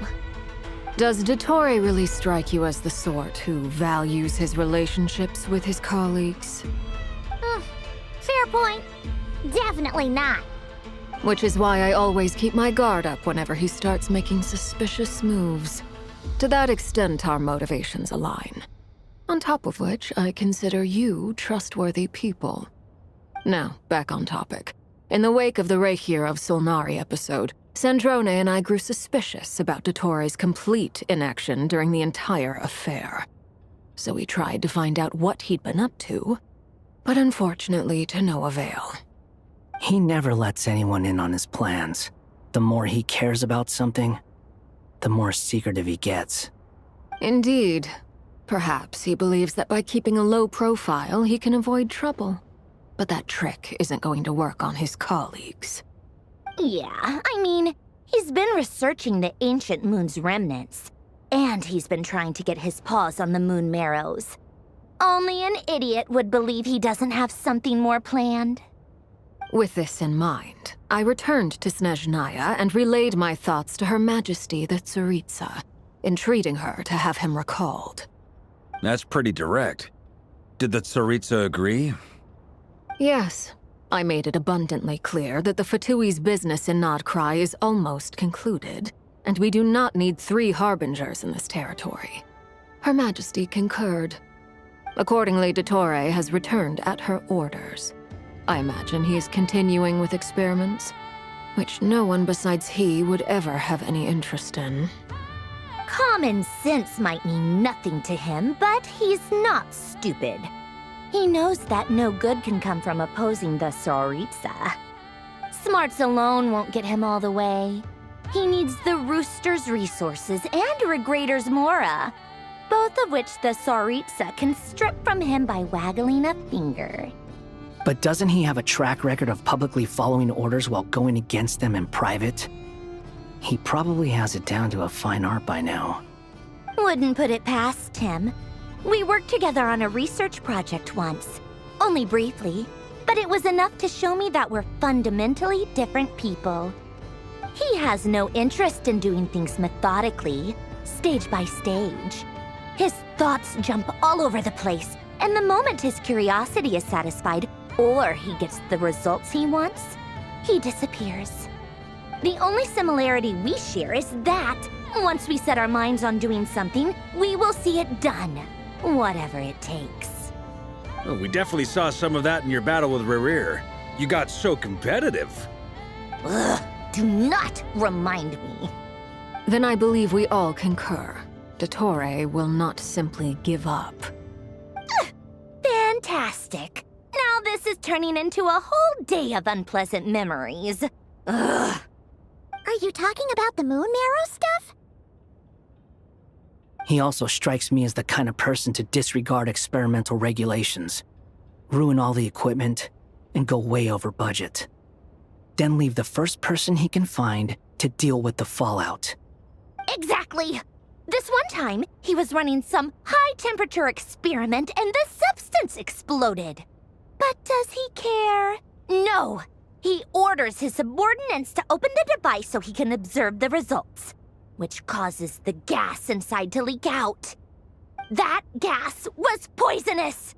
If I hadn't been there, who knows how many people might have died. And after all that, he left, while I was still cleaning up after his mess. What a waste of time, he said. Waste of time? The nerve! He wasted my time! You've been bottling that up for a while, huh? Hat guy, I must say, you seem awfully familiar with internal Fatui affairs, especially when it comes to Dottore. Thank you, Lady Harbingers, for providing such valuable information. I have no other questions for now, so I'll be on my way. Wait, what? You're just gonna leave? You're welcome to join if you want. Ugh. Just when Paimon thought he'd finally mellowed out. He makes quite the impression. I'll say. I've met tons of headstrong people, but not many of them would join me in bad-mouthing Dottore. Anyway, back to the main agenda. Barca, you said that Columbina has gone missing? Or rather, disappeared. Yeah. We're working on building a connection between her and this world. The simplest method is to find out her real name. I've actually asked her that question before, but she said she didn't know. Considering our relationship, I doubt she was lying to me. As far as I recall, she was never dispatched by Her Majesty to claim a gnosis or anything like that. The Tsaritsa's plans had long contained a place specifically for her. I always thought that was weird. What could she do that the rest of us couldn't? Knowing what we do now, it's probably something related to Kavaki, right? More than likely. When she first arrived, Columbina would often go to Her Majesty and ask when she could start the task assigned to her. But Her Majesty always gave the same reply. The time has not yet come. So she spent her days in Snezhnaya doing basically nothing. The Tsaritsa has summoned a beautiful blind maiden to be a harbinger, giving her the third seat by virtue only of her enchanting voice. It was a dumb and stupid rumor, but the reality of the situation made it hard to refute. And what happened after that? I imagine she stopped caring. She no longer seemed to care why she had been recruited, and Her Majesty never gave her any missions, so she just continued to sing in the flower garden. For my part, I was busy. So busy, in fact, that watching someone be that idol had me fuming. But still, I got the sense that she had long been used to a life of other people claiming she was needed when she wasn't. I just felt that having a place to stay would cost me something eventually. And so I waited quietly for the day that I would have to pay the price. And on the other end of that spectrum, you had me. Someone once told me that I had the lousiest work and the toughest luck. That's a good way of putting it. I forget who said it, but those words have always stuck with me.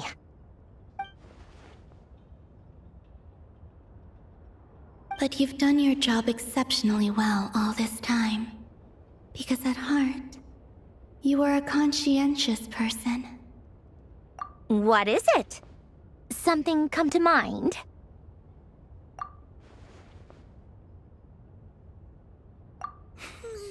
That makes sense.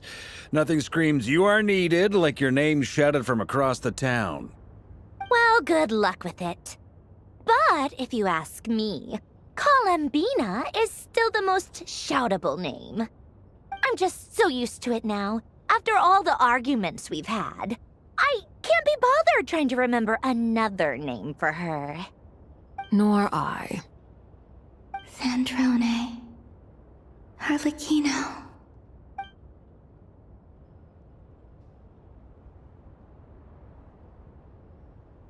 Huh! It's a Sealy! Does that mean Nicole has news for us? Ladies, I thank you for your hospitality. If the chance ever comes up, I definitely owe you both a drink sometime. I'm sure it will. You can make your own way out. Heck, you've been here enough times, you probably know your way around better than I do. Okay, time to do what adventurers do best. Follow that Sealy!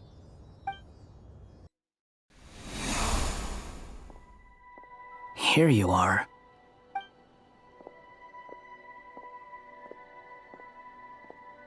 Oh, hat guy. How come you're back so soon? Did things go all right with the Fatui? Fine.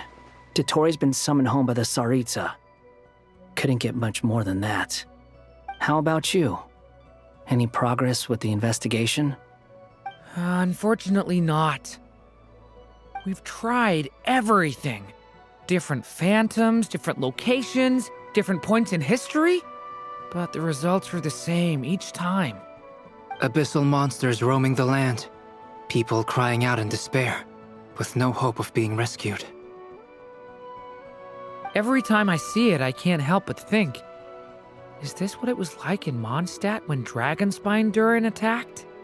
And if I fail in the task I've been given, will I create yet another tragedy? That's just meaningless speculation. When we encountered similar phenomena previously, I tried to interfere with those illusions, using sounds and lights to guide them. However, we could not change their fates. At most, we were able to extend their existences. The events of the past are like fate that has been written into Irminsul. There isn't a living thing in Teyvat that can escape its past. But Miss Alice instructed us to try to find ways to change the outcome that these phantoms face. It's an impossible task. Can't you just refuse? Since she asked us to do this, I feel like it can't truly be impossible. Or if it is, well, mages can make the impossible possible. I could not have been born as Durin otherwise. But you also said that your past 39 attempts were fruitless. That's true. But you're still going. Yes. After this many futile attempts, surely you realize that you're not doing this because you still believe what some mage told you. It's because you want her hypothesis to come true. It's something you wish for deep inside. So, think for yourself about what you want to do. As long as you don't believe it's futile, it isn't. Yeah. Previous experience indicates that we cannot touch the phantoms, which limits the effectiveness of our interventions. If we want to clear this hurdle, we need to break this rule somehow. Same thought here. Following the same rules means repeating the same failures. Reducing ourselves to mere playthings of fate. So you mean we need to figure out a way to make contact with them despite knowing that we can't? Yes, and I suspect that's something only you are capable of. Everything in Teyvat is logged in Irminsul, but the withering that once occurred in Sumeru was a sign that the Great World Tree was being corrupted. This corruption allowed things that should not have existed in Teyvat to appear. This is tantamount to rewriting reality to an extent. You're saying abyssal power might be able to affect those phantoms? No one's ever tried it before. If you're gonna try it, it'll take courage. And you have to be confident that you can control it. Is anyone there? Has anyone seen my daughter? She's missing. I have to find her. I hear someone inside. Spargana? Are you in there? Ah! If I can use my abyssal powers to warn him that there is danger here, maybe it'll change his decision. Maybe he'll stay away. Yes. The important thing is not the nature of the power, but rather how you use it. To intimidate and obstruct. Sounds about right for the Abyss. Let me try. I should be able to influence that thing. Have you seen a little girl? What? This isn't the time for that! Just run!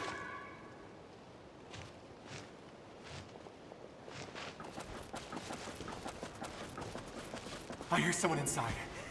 Spargana? Are you in there? What is this? Looks dangerous. I should get out of here.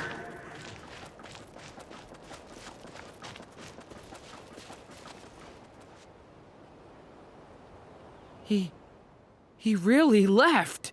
Ha! We did it! Don't celebrate too soon. Follow him. See what he does next. Monsters approaching from the front. You need to stop them and create an opportunity for him to hide.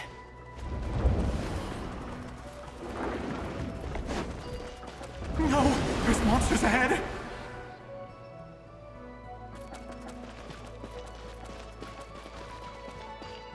Wait, is that the barrier I saw earlier? Why is it appearing now? It's as if someone's controlling it. The monsters are gone. Is it...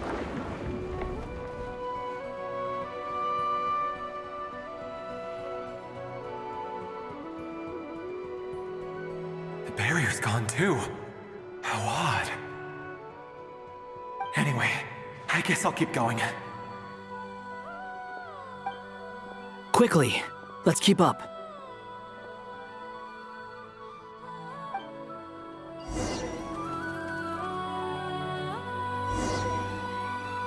Wait, there was someone else here?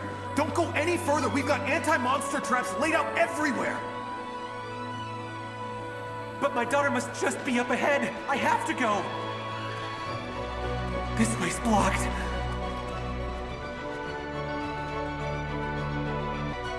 We might be able to use the explosives over there, but we need to take care not to hurt him.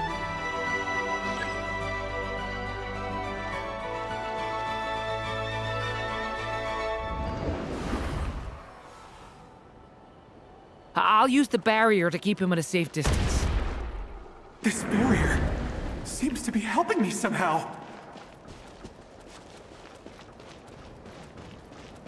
Hey, wake up!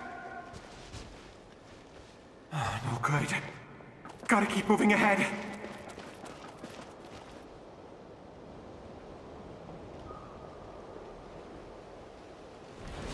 So many monsters! There's still a chance, Durin. Use the traps.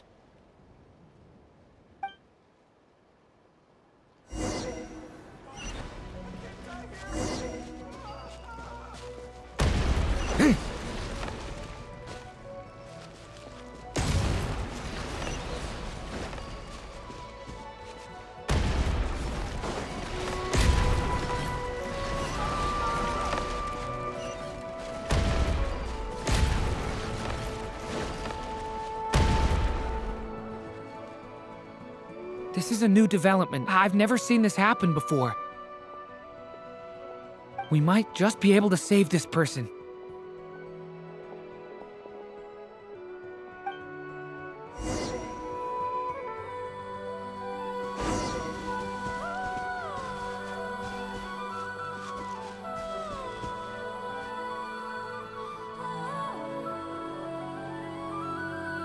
Hello there. Have you seen my daughter? Spargana is her name. She's carrying a large backpack. Get out while you still can, you fool. You won't find any survivors here. But I can't just leave her here.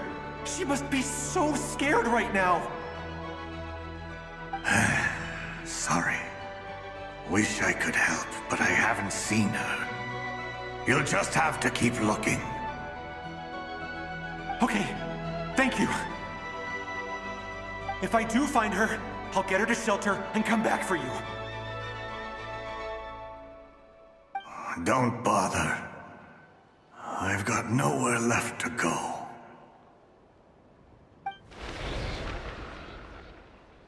What's that noise? Monster! No, if he goes inside, he'll be walking into a trap. Let's try this once more. This time, we have to stop him.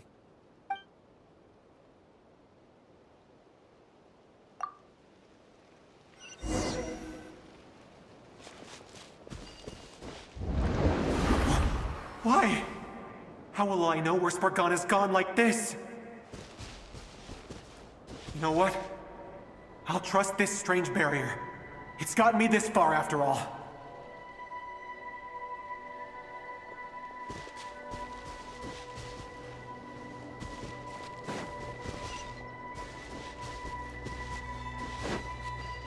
What? Spargana, are you there?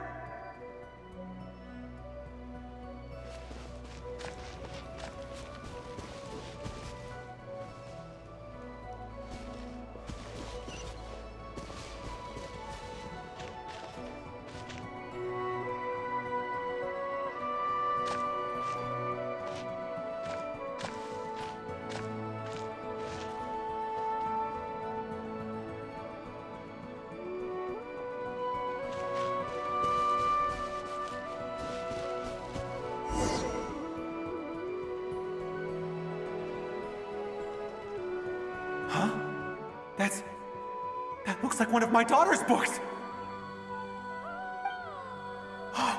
Thank you. Thank you. Yes, it's one of hers for sure. That's her name on it right there. She left her backpack here.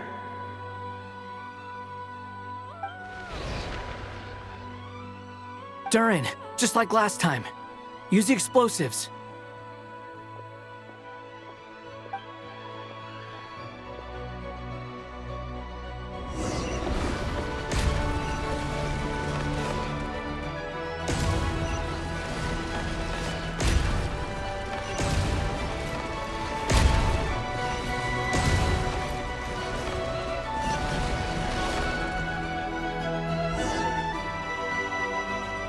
It won't work. There's not enough left. If he makes it in, he'll die. But then, this clue could be the key to him finding his daughter. It might not be the only one. Better he misses that clue than loses his life. I guess so.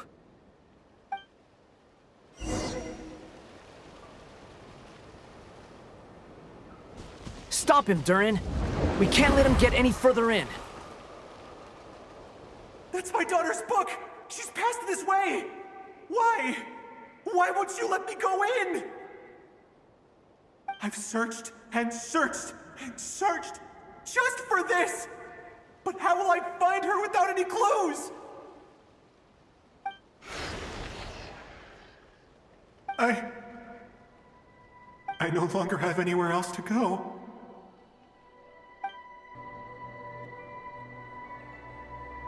I'm sorry. I'm so sorry. He refuses to go anywhere else. Whether he opens this door or not, all that awaits him now is death.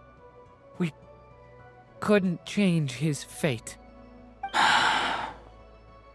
Albedo? Hat Guy? Let's try one more time. I don't know how we're gonna do this, but I don't want to give up either.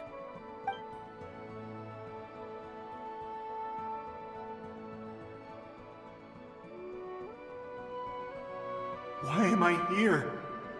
What's going on? All these scenes running through my head. Where are they from? Huh? What's going on? His reactions have changed. How many times have I...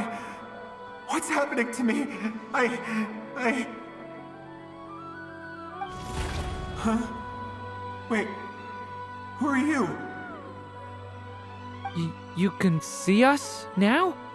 I feel like I always could, but that I only just realized you were there. I'm sorry, I don't know how to describe what I'm feeling. But you were the ones guiding me using that marked barrier, right? I haven't done anything yet, but those monsters, those deaths, they feel like memories. Like things I really did experience. I won't find my daughter. In fact, I'll ultimately die trying to find her. Isn't that right? Well, no, it isn't. Yes, it is. Even so, we're trying to find a way out of this. You've not seen my daughter either, have you? It seems she really isn't here.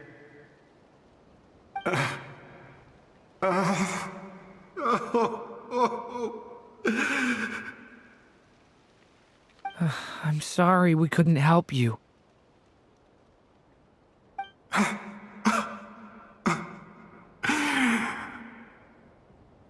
I'm just tired. Maybe this is destiny. Maybe it doesn't matter how hard I search. How long do I have left? Experience says 15 to 20 minutes. 15 to 20. Thank you for all your help. Let's rest a while. You look exhausted too. Now's not the time for you to start pitying us. It's not pity. I'm just realizing that I've only got 10 or so minutes left. You know?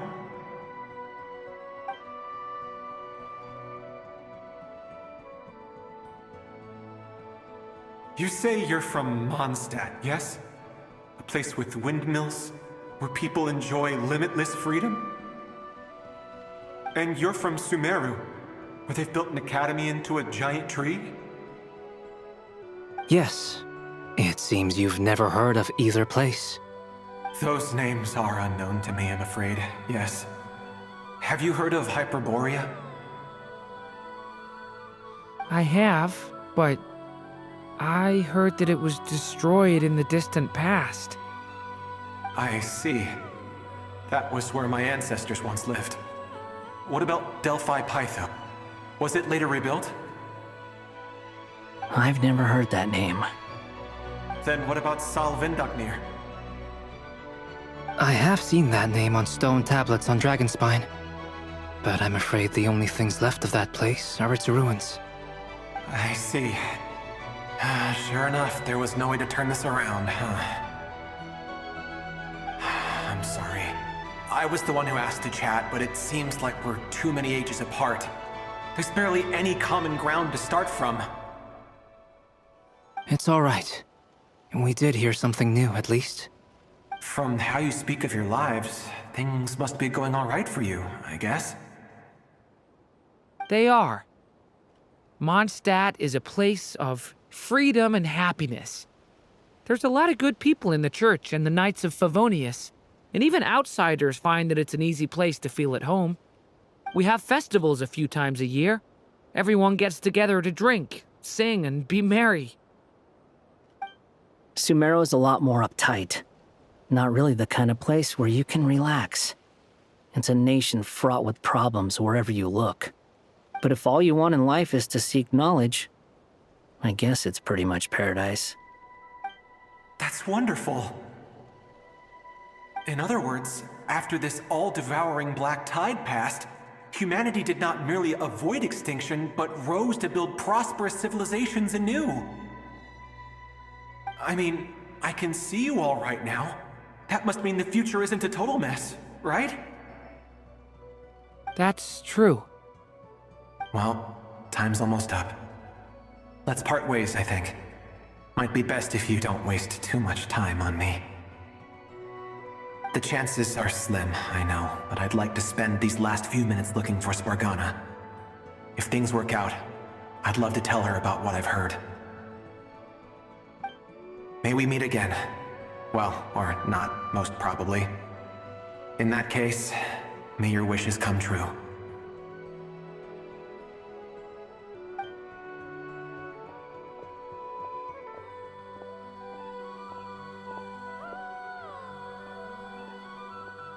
He's gone.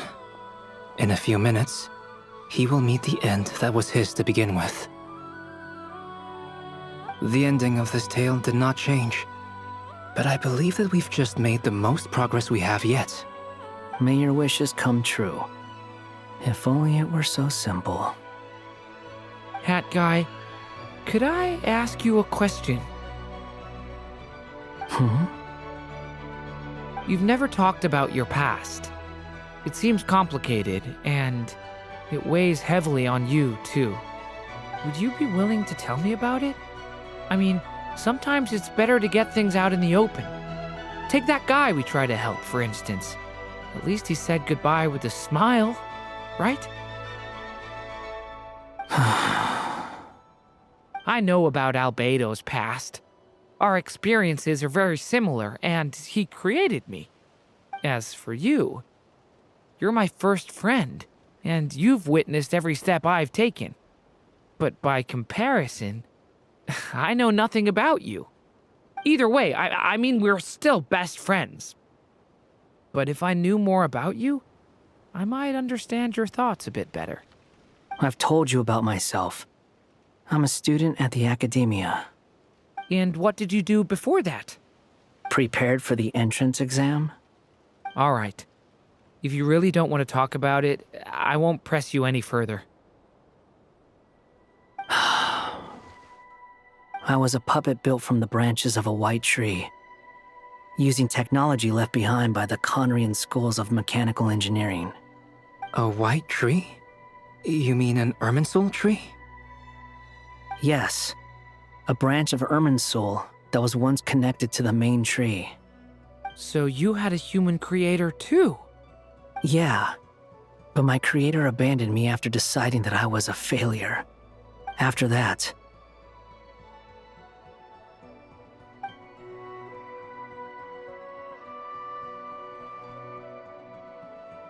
Durin. Resisting the influence of the Abyss, suppressing the urge to destroy, trying to do the right thing. None of these things are easy. But no matter how hard they are, trying to rewrite past wrongs is far harder. You asked me if you would create a new tragedy if you failed. I told you there was no point speculating about that. But the real answer is, yes, you absolutely will. That guy. But at least you've got people here to help steer you away from the wrong path. So, just keep aiming towards the light. I will. I promise. All right, break time's over. Hello? Durin speaking. Hello, friends, it's me! What have you been up to, I'm detecting some unmistakable fluctuations here at the border. The amplitude isn't particularly high, but they're completely different signals from the ones before, and the scale is comparable to those I've detected previously. Alice, we were unable to save that person. However, he appears to have retained a portion of the memories gained through that cycle, and was able to hold a conversation with us. I see. Well, that is rather odd indeed. It definitely merits further attention. Could I trouble you to keep trying the same approach? I need to gather some more data. Counting on you. I should probably have Nicole come and check this out as well.